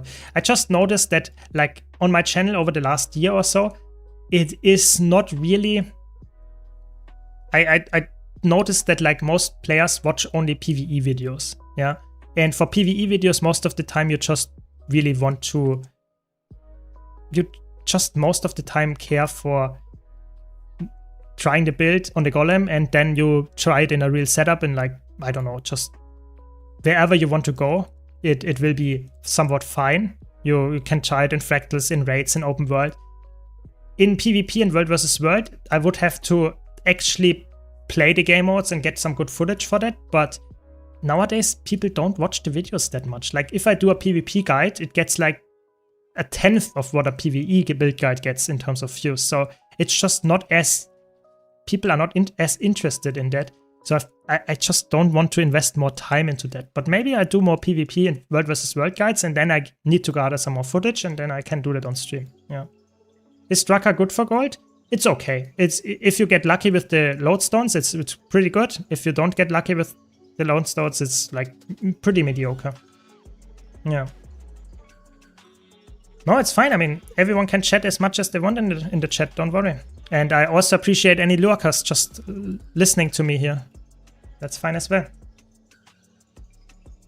Yeah, I mean, I think those discussion type of videos are also nice. I try to make content for every type of player. And I know a lot of people don't like my discussion content because it's not a guide. It's just talking me about some random topic. But I know a lot of veterans still like to talk about it as well. So I think it's like, you need to have a mixture, and that's what I'm doing. And I think it's also nice to talk about different stuff on stream as well. So makes sense. Yeah.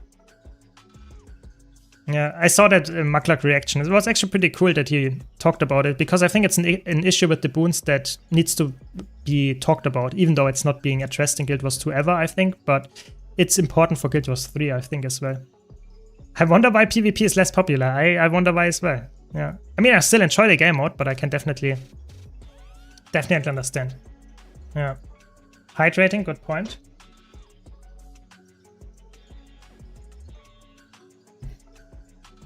Yeah, I mean, community events are good, but the problem with community events is that I see there is, it's really nice. Like, imagine, for example, PvP, one of the best events in the last 2 years was the MOTA, so Mighty Teapot's tournament. The problem is, this is just a one-time event that did not really revive PvP at all. It just was like players played PvP to train for this, and then essentially there was a tournament, and that's it. I think the problem is with the community events is that you would need so many community events to actually make the content creation scene way more alive and stuff like that. That it's in reality it's just not gonna happen, sadly. Even though I would like to have that, we just don't have enough content creators to actually support the content community like event scene. Let's get some. They are not that organized. Like, we are killing the backline like crazy fast. Yeah. Just look towards Guild Wars 3. Yeah, that's true. I mean, I try to not like make too many speculation videos about Guild Wars 3 and stuff, because I know a lot of people are a bit tired of that.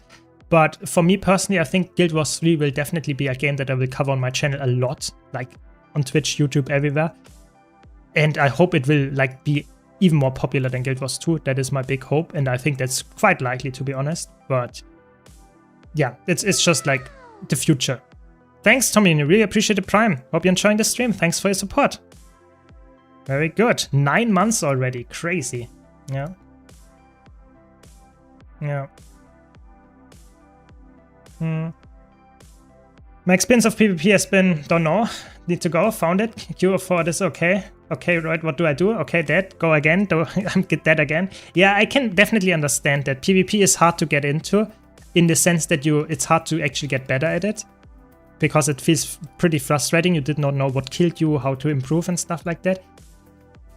I really tried in the last 2 years. I made like multiple PvP, specifically PvP guides. Thanks a lot. Really appreciate it, Froxy. Thanks a lot for the Prime. Hope you're enjoying the stream. I made a lot of PvP videos, like what are the roles? What are the top 10 tims? How to counterplay certain classes? I made a lot of PvP guides, but I think the impact on the community was, yeah, people that watched it liked it, but not a lot of people actually watched it in the first place or wanted to get into PvP in the first place. So I think PvP is more of like, I wouldn't say a lost cause, but I would say it's more like of such a niche game mode that in the end, yeah, just play it if you like it, but don't expect it to be like crazy important in the future. Yeah. Yeah. Sure, Nicholas. If you have any like advice, I'm always happy to have that. You can always write me on Discord. I will be more like responsive there, I guess. Yeah. Guild Wars 2 in general has a really high skill cap, which makes PvPing, even open world, almost unapproachable. Yeah, Guild Wars 2 is a weird MMO. Guild Wars 2 has a very high skill floor when it comes to skills, like your actual skill in the game. So if you play against other players, someone that actually knows, understands the game, they don't have to be like absolute giga god tier gamer, but if they are somewhat decent at the game and you're a new player, you will get completely wrecked. That's just how it is. It's very skill based, and it's very, the skill is very, how can I say, like front loaded. You have to understand a lot in the game to actually be pretty decent at it. And then there is like the difference between someone that is like decent and pretty good is not as high anymore as someone that is like decent to someone that just started the game. It's really the skill floor is the issue. And it does not matter which class you actually play or which build you play. It's always the skill floor is always pretty high. And that's like definitely some kind of like problem for new players to get started with the game for sure. But what can you do? Nice gifted sub, Checky. Really appreciate it. Nice. Very nice. Thank you so much. Say thanks if you got the gift. Yeah, really nice. Appreciate it. Appreciate it. Yeah. I think it's okay that PvP is a niche, don't get me wrong, I'm just saying it's a bit sad because I think PvP, specifically Conquest and also World vs. World to some extent, is insanely good. It's very well made and it's a very unique selling point of the game. See if we can get a 1-on-1 here against this guy.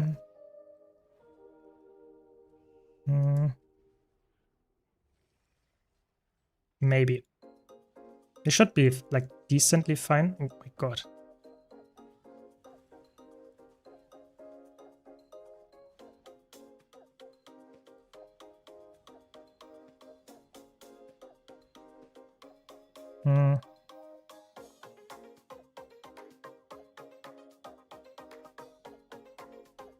Maybe not.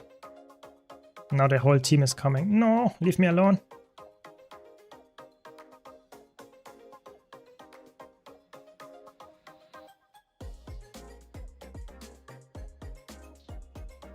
I mean, we can win this. It's not unwinnable. It's just that this guy's stealthing like crazy, which is really annoying.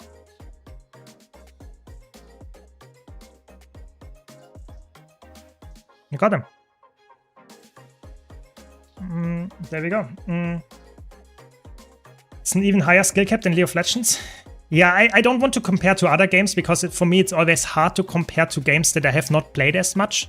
But I think like from like just looking at Guild Wars 2 on like in a vacuum, I think it's a very high skill floor. Yeah. I mean, I would be up to chat about stuff for sure, for sure. I mean, we have to obviously set that up nicely so that everyone can do that as well. But sure, why not? Yeah. I did that before with other content creators, and if you know other content creators that would be up for that as well, we can also organize that in the future. If you want to hear myself talking to other content creators and stuff like that. One thing I appreciate is that one can start without needing to gear up and level 1. Yeah, I think that's definitely helpful, but the problem is like that makes it even harder for a new player because you can go into PvP like essentially day 1, which can be really cool and really nice, but you are even more, so to say, overwhelmed if you jump in at level 1, essentially. Like you don't know anything about the game and you can fight against someone literally that played the game for 10,000 hours and is like legendary rank. That can happen. It's pretty crazy, but yeah, that's just, I guess, the good and the bad of that. Yeah. I will stream probably like for like maybe an hour more or something. Yeah. The skill floor is already very low. There are just a lot of noobs crusher builds because the skill floor is so low. I don't know. I think the thing is with skill floor and skill ceiling is always about, for me as a veteran, I think almost every build is somewhat easy to play because I understand the game. But if you look at other players that just jump into the game, they have a lot of issues getting into PvP and World vs. World. And it does not matter which build they are playing because they will like get destroyed even by builds that are not considered noob crushers. So it's like, for me, it's always a little bit like, from a veteran perspective, everything seems easy because you already understand it. But from a new player perspective, almost everything seems hard because they don't understand anything. Does that make sense? I can see both sides. And I think that's important to understand, especially as a content creator, that you have to consider all types of players and not just the veterans or not just the new players. Yeah.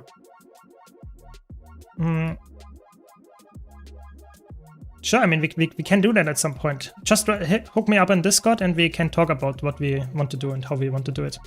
Any tips on raid CMs, Alacrity DPS? I've been trying Chronomance, Elect DPS. I can't upkeep permanently. Renegade as well. I would say if you have troubles with upkeep, one of the really, really strong ones is like Alacrity DPS Evoker. It's extremely good and very easy to upkeep. I would highly recommend give that a try if you are up for playing Elementalist.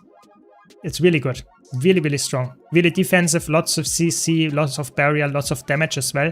Just generally a good, like, well-rounded kit for tough fights. For sure. Yeah. If you could be any Guild Wars 2 class in real life, what would that be? That's an interesting question. In real life. I probably think Mesmer would be the coolest one because that's something that actually gives you a lot of value in modern life. Like you could like mind control people, or you could like distract people, create clones. I think that's really cool. Like this like illusions image that would give you a lot of like value in real life. But I mean, that's very, very, very theoretical. I have to be honest. Or maybe you have some input there. But for me, that's very theoretical. Never thought about that before. Yeah.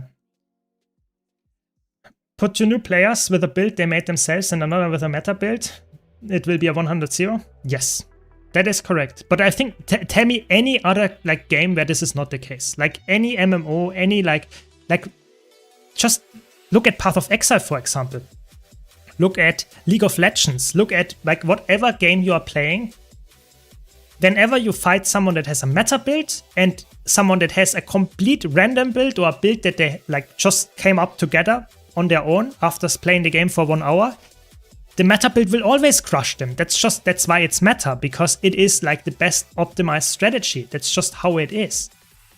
It will, you know, that I think it's like a little bit of like, it's just how it is.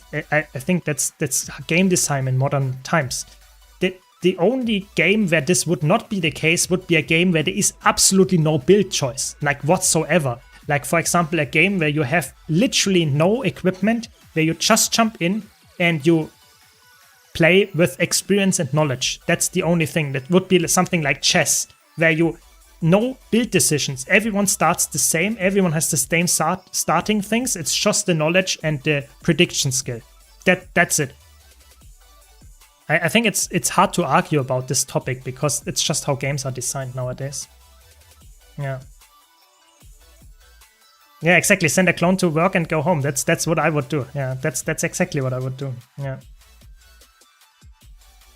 I agree that skill matters a lot less in modern games, or in general. In like, I think a lot of times skill matters less than previous, like in a lot of old games.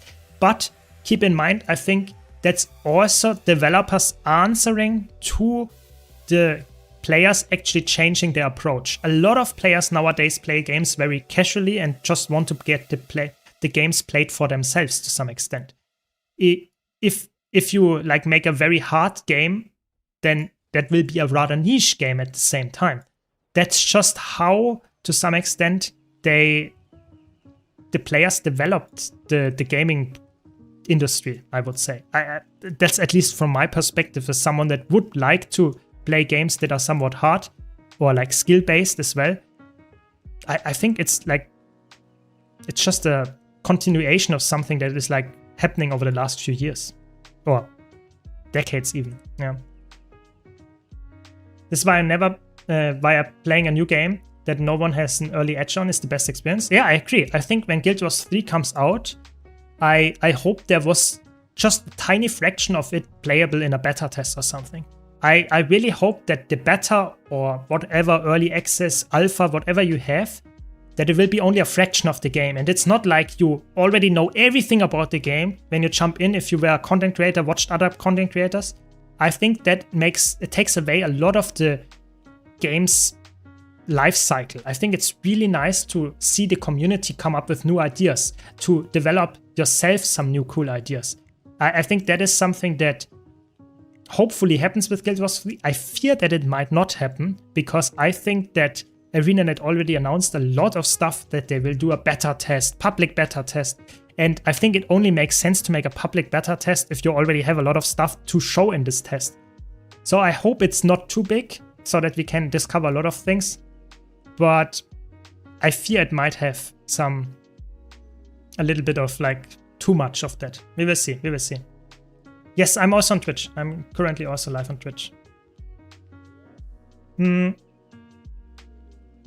love playing games that kick my ass. I mean, I think for me personally, I'm somewhere in the middle. I think I like a game that is challenging, but I don't like games that are like, I die 100 times over and then maybe I have the chance of winning. Thanks a lot. I appreciate the Prime, Nix. Really appreciate it. Niklix. Sorry for mispronouncing a name. Yes, I really like appreciate your support. Very good. But yeah, I think the important part here is for me is like hard games are good and all. The problem that I have is if a game is too hard, then it's not fun anymore because I want to also get at some point a success. Yeah. So that's why, for example, raid progression and stuff like that is fun to a certain extent in Guild Wars 2 for me. But if you have a team that is just really new to the game and you are somewhat better at the game than they are, then it can be very frustrating because you are failing to something that you already understood. And I don't like that feeling. I like to be expanding my knowledge, but at some point also succeeding. So I think I'm a bit of a weird player in that case. Is Paragon Healer hard to play? No, I think I would say you can somewhat manage as low intensity, but it's a bit more spammy than other healers, but it's pretty easy. You don't have a new rotation or anything like that.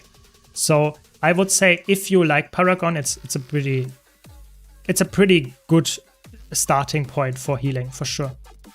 Yeah. I'm looking forward to Guild Wars 3 for a specific reason. I really believe it's going to have the major thing that is missing from this game, and that is instant feedback. If you're bad, you will know it. I hope so. I hope so, actually. That would be great. Did I get the kill? No, I didn't. Crazy. Yeah, I think that could be like actually happening in Guild Wars 3. I think Guild Wars 3 will be a pretty different game than Guild Wars 2. Like, pretty different. Can get the rest here. There we go. Won't watch content creators for launch? I mean, that makes sense. That makes sense. You want to experience it in your own pace, and that is fine. I hope that Guild Wars 3 will completely blow up. That is my big hope there. But who knows? Who knows? Yeah. A great game called Supervive died because there was a lot of early alpha tests that had thousands plus hours, and when it went public, it ruined the overall new play experience. Yeah, exactly. I think that needs to be avoided, like at all costs. I think it's really important that ArenaNet acknowledges this as well and says, okay, like, we want the game to be somewhat of a mystery when it comes out. We want to have some feedback on the combat and responsiveness and stuff like that, but players should not be able to know most of the stuff of the game when it launches. It should be some slow learning curve for everybody. Yeah, I hope so. Yeah. I think like people that cope on Guild Wars 3 being like a better Guild Wars 2 is, I really have to disappoint you, but that is highly unlikely. I think Guild Wars 3 will be a completely different game that takes some of the good things of Guild Wars 2 and 1 and puts it into a completely new universe of gameplay. And there is a high chance that players that love Guild Wars 2 might not like Guild Wars 3 because it's a different game. But there is also a very high chance that a lot of players that never played Guild Wars 2 will play Guild Wars 3 because it's a completely different game. And I think that's smart. I think a company should put their eggs in multiple baskets and not say, okay, we have one game that is really good and we make a clone of it because we can now make it better graphics or whatever, and we have the same player base. No, you should go for different audiences altogether. That is the only smart decision for a company, I would say. Yes, I have some old accounts. I don't use them anymore, but I did use them in the past. I think it's like decent if you play a lot. If you play like just do the Wizard's Vault or even do Fractals daily, it can be extremely like you can get really rich, but it needs a lot of time commitment to nowadays. It's not something that you can just say log in and that's it, you get rich. That was in the past.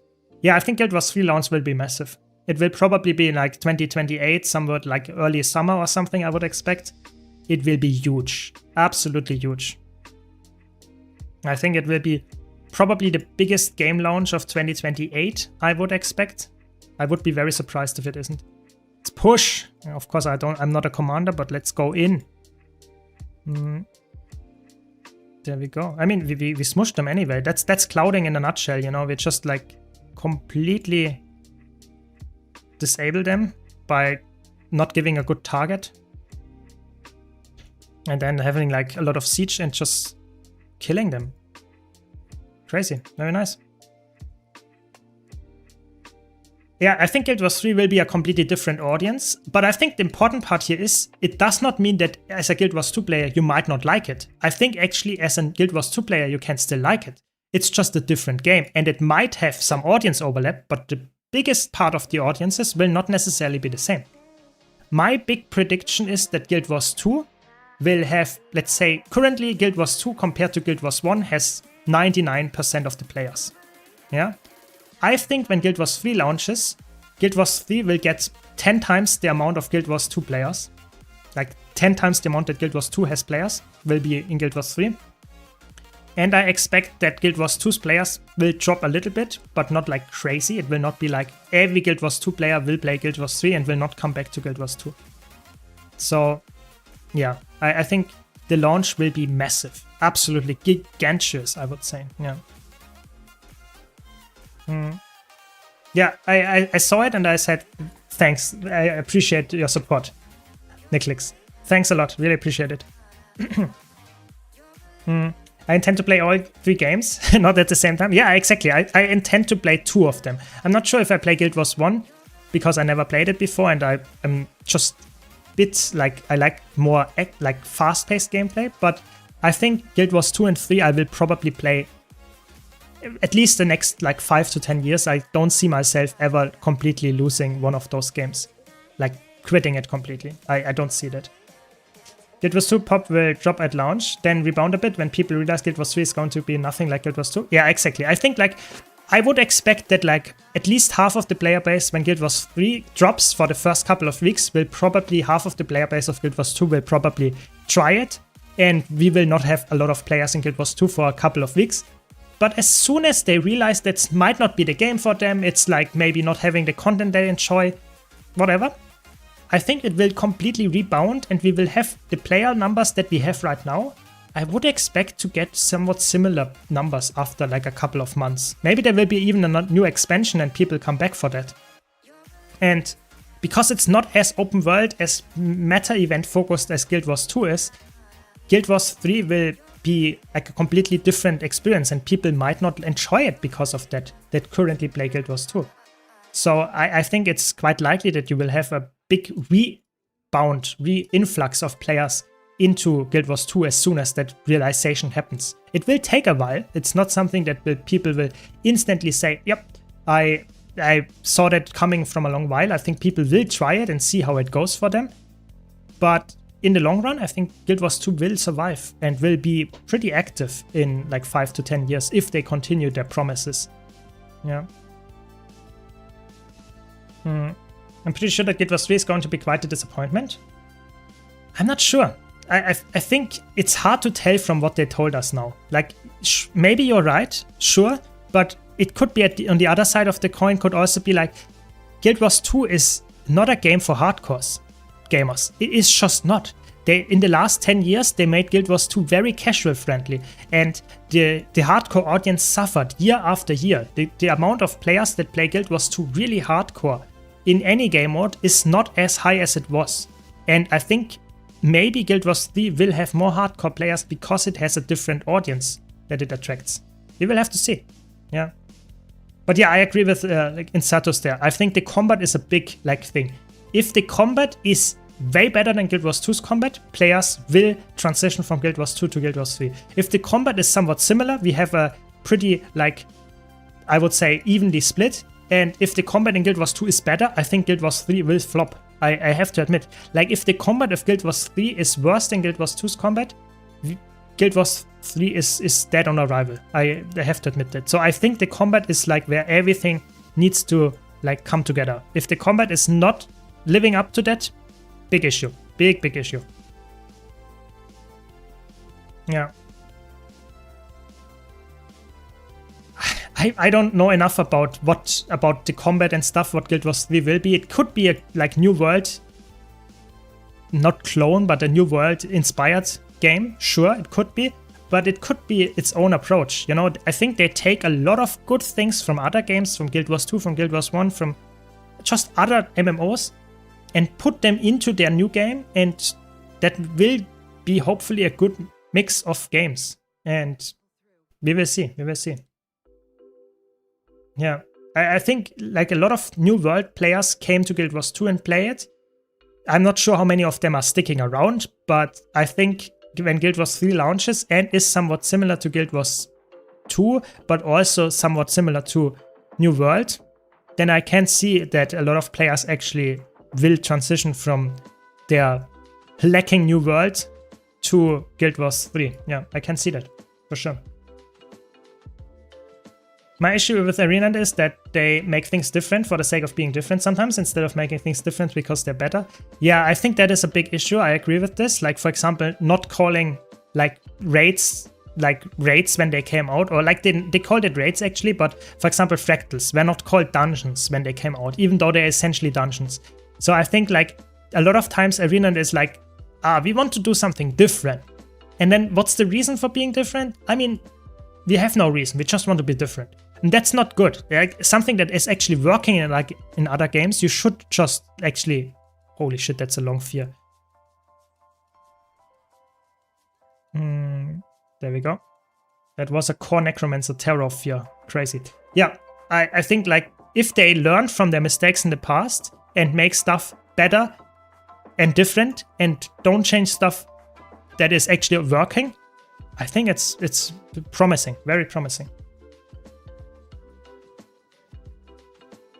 It will be hard to only market for the 1% if that's what you're talking about. Yeah, I think you should market, like Guild Wars 3 will be marketed in a way that it attracts 90% new players that never touched any Guild Wars 2 and Guild Wars 1.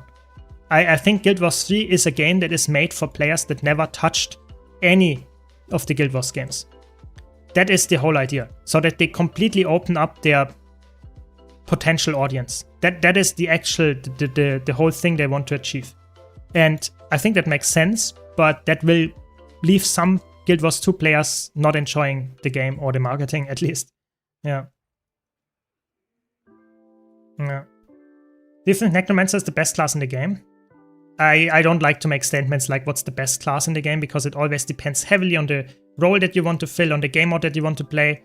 I personally think every class is the best class in the game if you just find the build that works in this situation.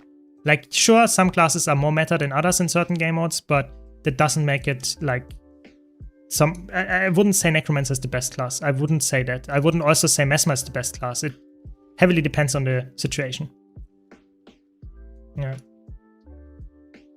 But like, if you want to know my answer, what's so to say, if you look across every game mode, every situation, across every single like possible way to play the game, then there are some more then you can make a more clear winner than others, because of course some classes are more niche than other classes, and that sometimes is not like required or not satisfying.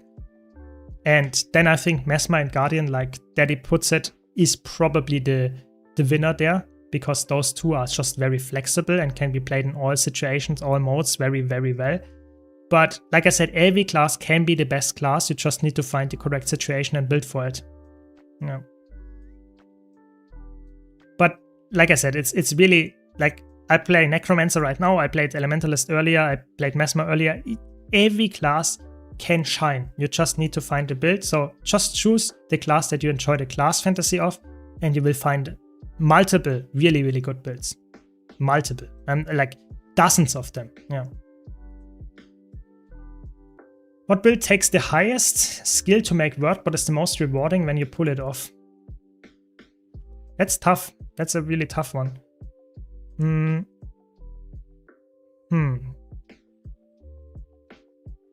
I think personally, like, probably...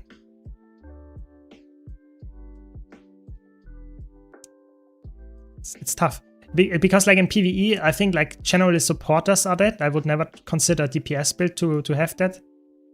However, I also think like support builds sometimes are not really tough in most situations. It's more like the knowledge about the encounter and stuff like that. So I personally would probably say like some kind of celestial healer can probably carry the most and can be somewhat challenging to pull off perfectly.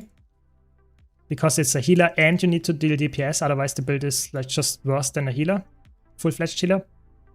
Hard to tell. Like I would say one of the hardest builds that ever existed is like Condition Quickness Scrapper, but it's not.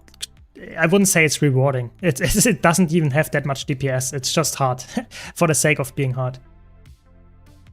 Wait, why am I trying to kill those guys with a support setup? Okay. Never seen you play Thief. I play Thief. It's just like Thief is... The problem with Thief is it's a class that is somewhat like... I played Spear Mesmer earlier and Thief is pretty similar to that. That it is very... You have to concentrate if you play it in competitive modes because you are really squishy. And in PvE, it's just typically a DPS build or you play Spectre. That's essentially it. And I don't play that often DPS. You know, most of the time I play support on stream, so there's not that much to be played. Viva is pretty rewarding, that's true. Yeah, typically it's the rotation that you need to improve. Sorry, that's typically the thing that you need to improve. It's always rotation can be improved for almost everyone, myself included. Yeah. What's the point of playing a Celestial build in groups? Shouldn't you focus all stats on a playstyle and the other party members cover the roles? So healers in Guild Wars 2 can play a lot of different stats, and a lot of times going for a full healing setup with like, let's say Minstrel, which gives you toughness, vitality, healing power, and concentration, is overkill. You don't need that. Thanks a lot, really appreciate it. Thanks, Angel Bomb, really appreciate Prime. Hopefully enjoying the stream. Thanks for the support. So Celestial gives you a little bit less healing power and a little bit less, so to say, value when it comes to defense, but at the same time, it gives you more aggressiveness, a lot more aggressiveness. So if you can get the boons permanently up without having a full healing set, a full boon duration setup, and you have enough healing to actually survive the fight, getting more damage on the healer is actually worthwhile. So essentially you're trading a little bit of defense for more aggressiveness with the Celestial setup. And if you can make this trade without destroying your groups like sustain, then it's a worthwhile trade because it means that you just do more damage as a group. That's the idea. It is not changing how the build is providing boons or something like that. It's just providing more damage while doing the boons and the healing. Yeah. I think Thief for me, people always say, but you don't play much Thief, but it's very surprising. I played in the past a lot of Thief. I just don't do it in the last few years because for me it always swaps a little bit around. I played a lot of Spectre as well. It's just always like sometimes in the mood. I'm in the mood for a certain type of playstyle, and that will change at a certain point again. So for example, when I started playing the game like really try hard, I played a lot of Warrior. I don't play that much Warrior nowadays anymore. It's just, I switch it up. I switch it up all the time. And that means sometimes I play a certain class not at all. Sometimes I play a class like all the time. That's the beauty of having 70 characters, I guess. Yeah. So basically as a noob healer, you should play the full healer builds. Yeah, I would say for most beginner healers, I would recommend going for a full-fledged healer, because in that case you will just have the safety net of like, you have a lot of healing power, a lot of defense. But if you go for like more aggressive strats, or if you just have a very easy fight, you can try out a Celestial healer. It's not like you're losing a lot of healing. It's not like you are not healing at all anymore. It's just you might heal a little bit less and focus a bit more on damage. Yeah. You can use Celestial gear on any kind of build for group content like Marauder, or is it better to still focus on what the group may require, like a pure DPS? So I would say in 99% of the cases, going Marauder gear in groups is not good. I would say Celestial is the way to do it on some healers, but I would never recommend on a DPS build to equip anything else than Viper, Berserker, Grieving, dragon stats. You should not go defensive stats in a DPS setup, because most of the time, if you die, it means either you did a mistake or your support did a mistake. Going defensive stats is just a DPS loss, and on a DPS, and not you can like circumvent it if you just improve and try to fix the mistakes. Of course, it can be some kind of like training wheels, but I think going for like gear to get better at the game and then switch the gear when you got better is a bit questionable, because it's just a bit of a wasted gear acquisition in my opinion. But I guess you can do it. Like if you really wanted to, getting some Marauder pieces and Demolisher pieces in is not like the end of the world. It's not like horrible DPS loss, but it's oftentimes just not required. That's the answer there. Yeah, Celestial Spectre is really good. Like Celestial Spectre is really flexible across all game modes, and I think I might do a video about it at some point again, because the last one that I did was like over a year ago, and I think Celestial Spectre is really good in like World vs. World. It's really good in like PvP, you cannot play Celestial, but in PvE as a healer, it's really good, especially in Fractals. It's probably the best Celestial healer in Fractals nowadays. It's extremely strong. So yeah, definitely need to stress that. Nice, we're farming them here. Very good.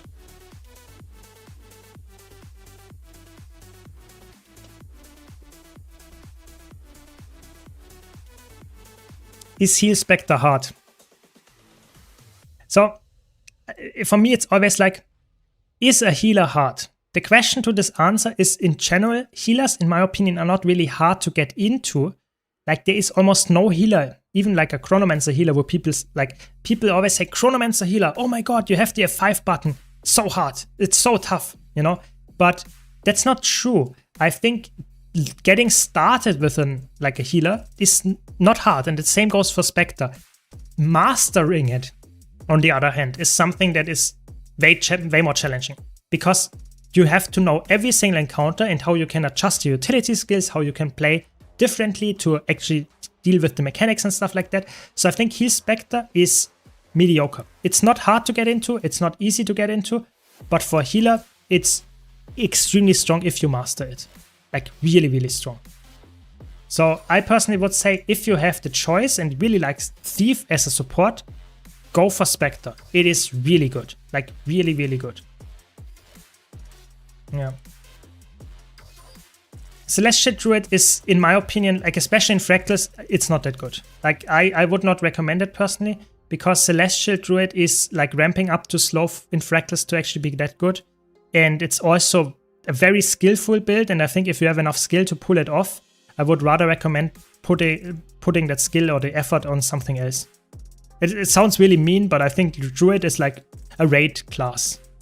Raid spec. Not really something that you would put into Fractal groups.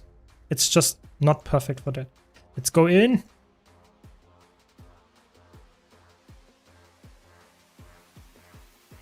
Okay, I think we just kill them.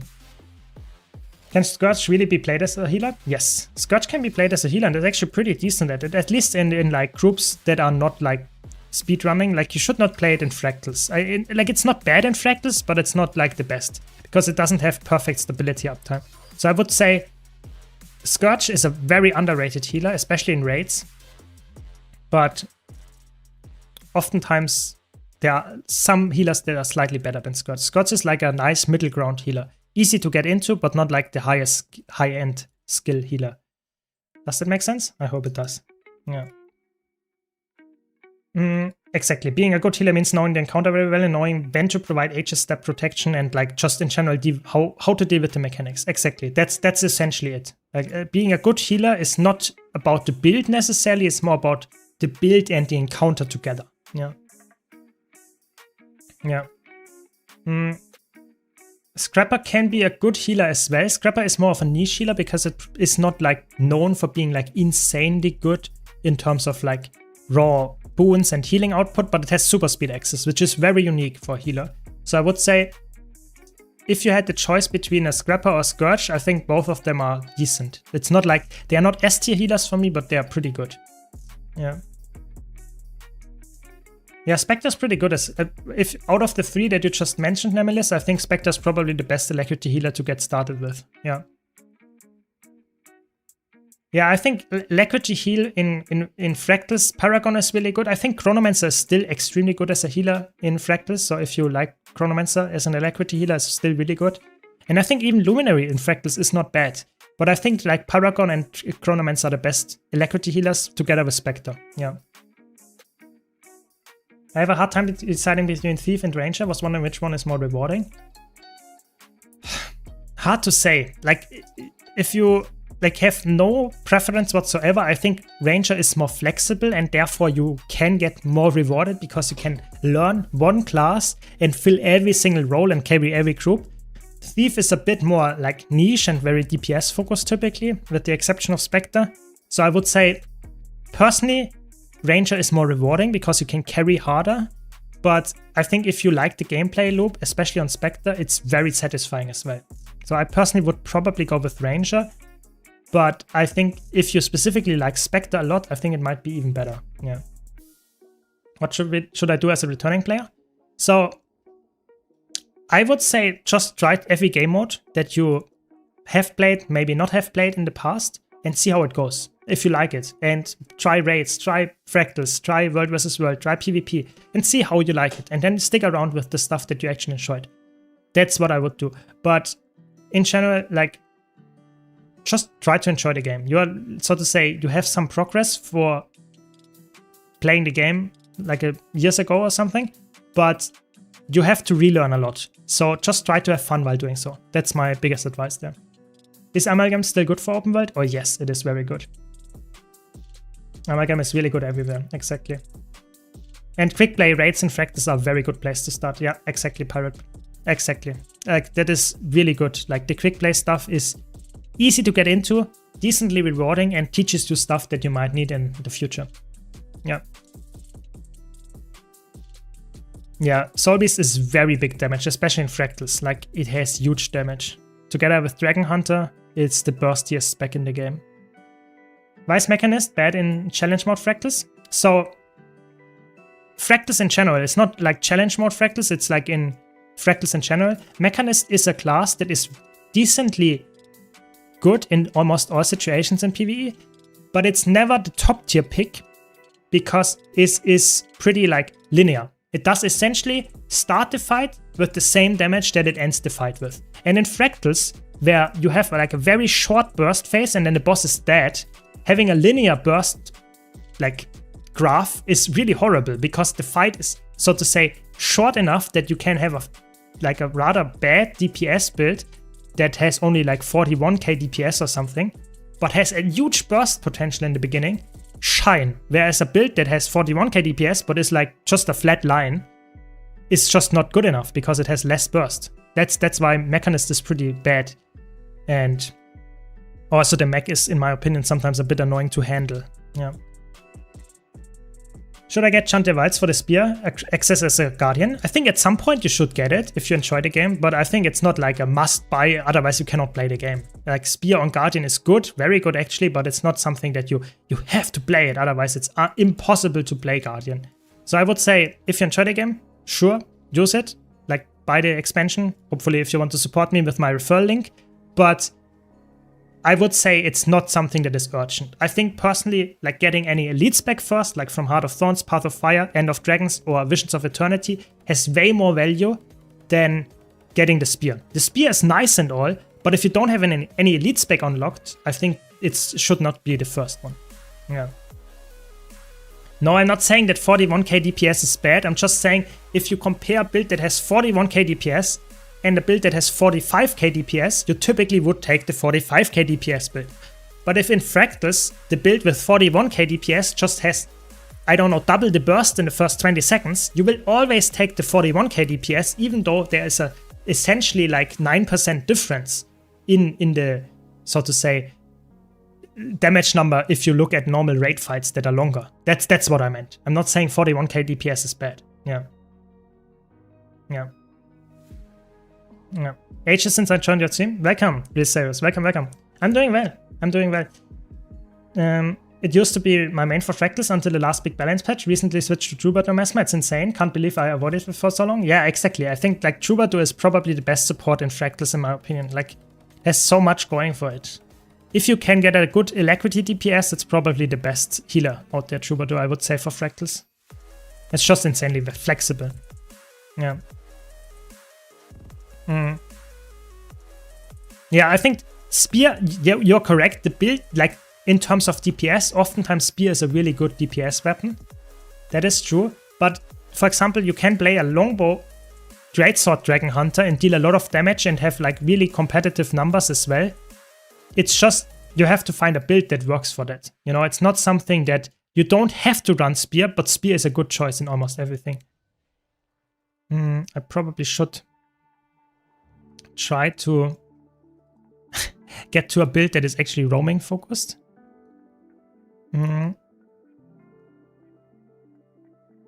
So there we go. Now we can engage this guy again.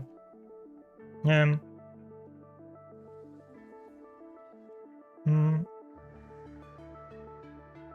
play the 41k Hair Evoker over the other specs because it's the highest power damage on the elite specs I like. Yeah, exactly. You should always choose builds that you actually enjoy the build of, the class of. And then if the damage number is a little bit less than others, that's okay. It does not really make a difference. You should enjoy the game after all. And keep in mind, like, if you have a build that does somewhere around 40k DPS on a Golem benchmark situation, it's completely fine. Like let's be honest. Like, in most situations, you will not notice a difference in pack groups if you play a 41k DPS build or if you play a 43k DPS build. The difference is marginal in a real situation. Even the most tryharding players like to swap classes, even if they are not technically the absolute best to play on this specific encounter. Top 3 roaming classes. Whew. I mean, I would say it's, for me personally, probably Necromancer, Ranger, and probably Thief. Those 3 are probably the best roaming classes. Yeah. That's what I would say. There we go, there we have someone. I mean, Conduit is also pretty good. I just mentioned the whole class. That's why I didn't mention a specific elite spec. 3, 2, 1.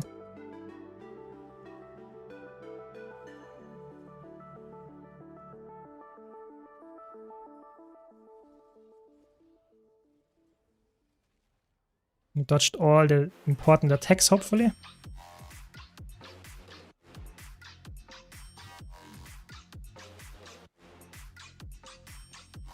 Should get the kill here, maybe.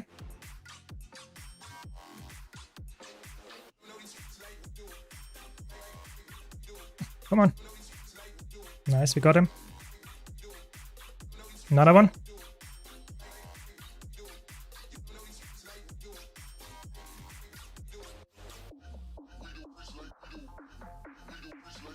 I don't know if this relic is like the absolute best option here. I have to be honest. It's like okay, but it's not like crazy good. Because it has 60-second cooldown. So if the fight goes long, I'm like not having any value of it for like 60 seconds. It's not like insanely good, sadly. Snowcrow Sky. I mean, doesn't make you a good PvPer. So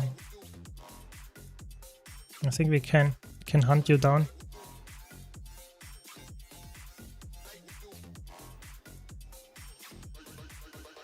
There we go. Top Alacrity DPS for Fractals. Again, it depends a bit on the Fractals. Some Fractals are really good, like with condition builds, but I think in power builds, for example, Alacrity DPS Renegade is extremely strong. It's very, very strong. It has crazy good burst, has good CC. Yeah, that's what I would recommend. Yeah. My Magic Find is like top like 400 or so, like maximum cap 300 plus some account bound like stuff. It's pretty high, pretty high. Yeah, Amalgam is also pretty good in Fractals. That's true, that's true. Either way, I think that's the end of today's stream. I hope you enjoyed it. I'm back. We will do more streams, of course, in the next few weeks, and especially when there will be the big update in September. Hope you enjoyed it. And exactly, yeah, it's true. It's true. I will end the stream if I'm going to character select screen. It's true. I mean, it's over. I did the gambling. I'm down for the day. No, I'm joking. But that's the end. Yeah, I hope you enjoyed it. We have some really spicy videos coming up this weekend as well. So stay tuned for that on YouTube as well. Thanks a lot. And thanks for all your support. I wish you all a very nice time, nice weekend. And see you around. Take care. Take care. Bye.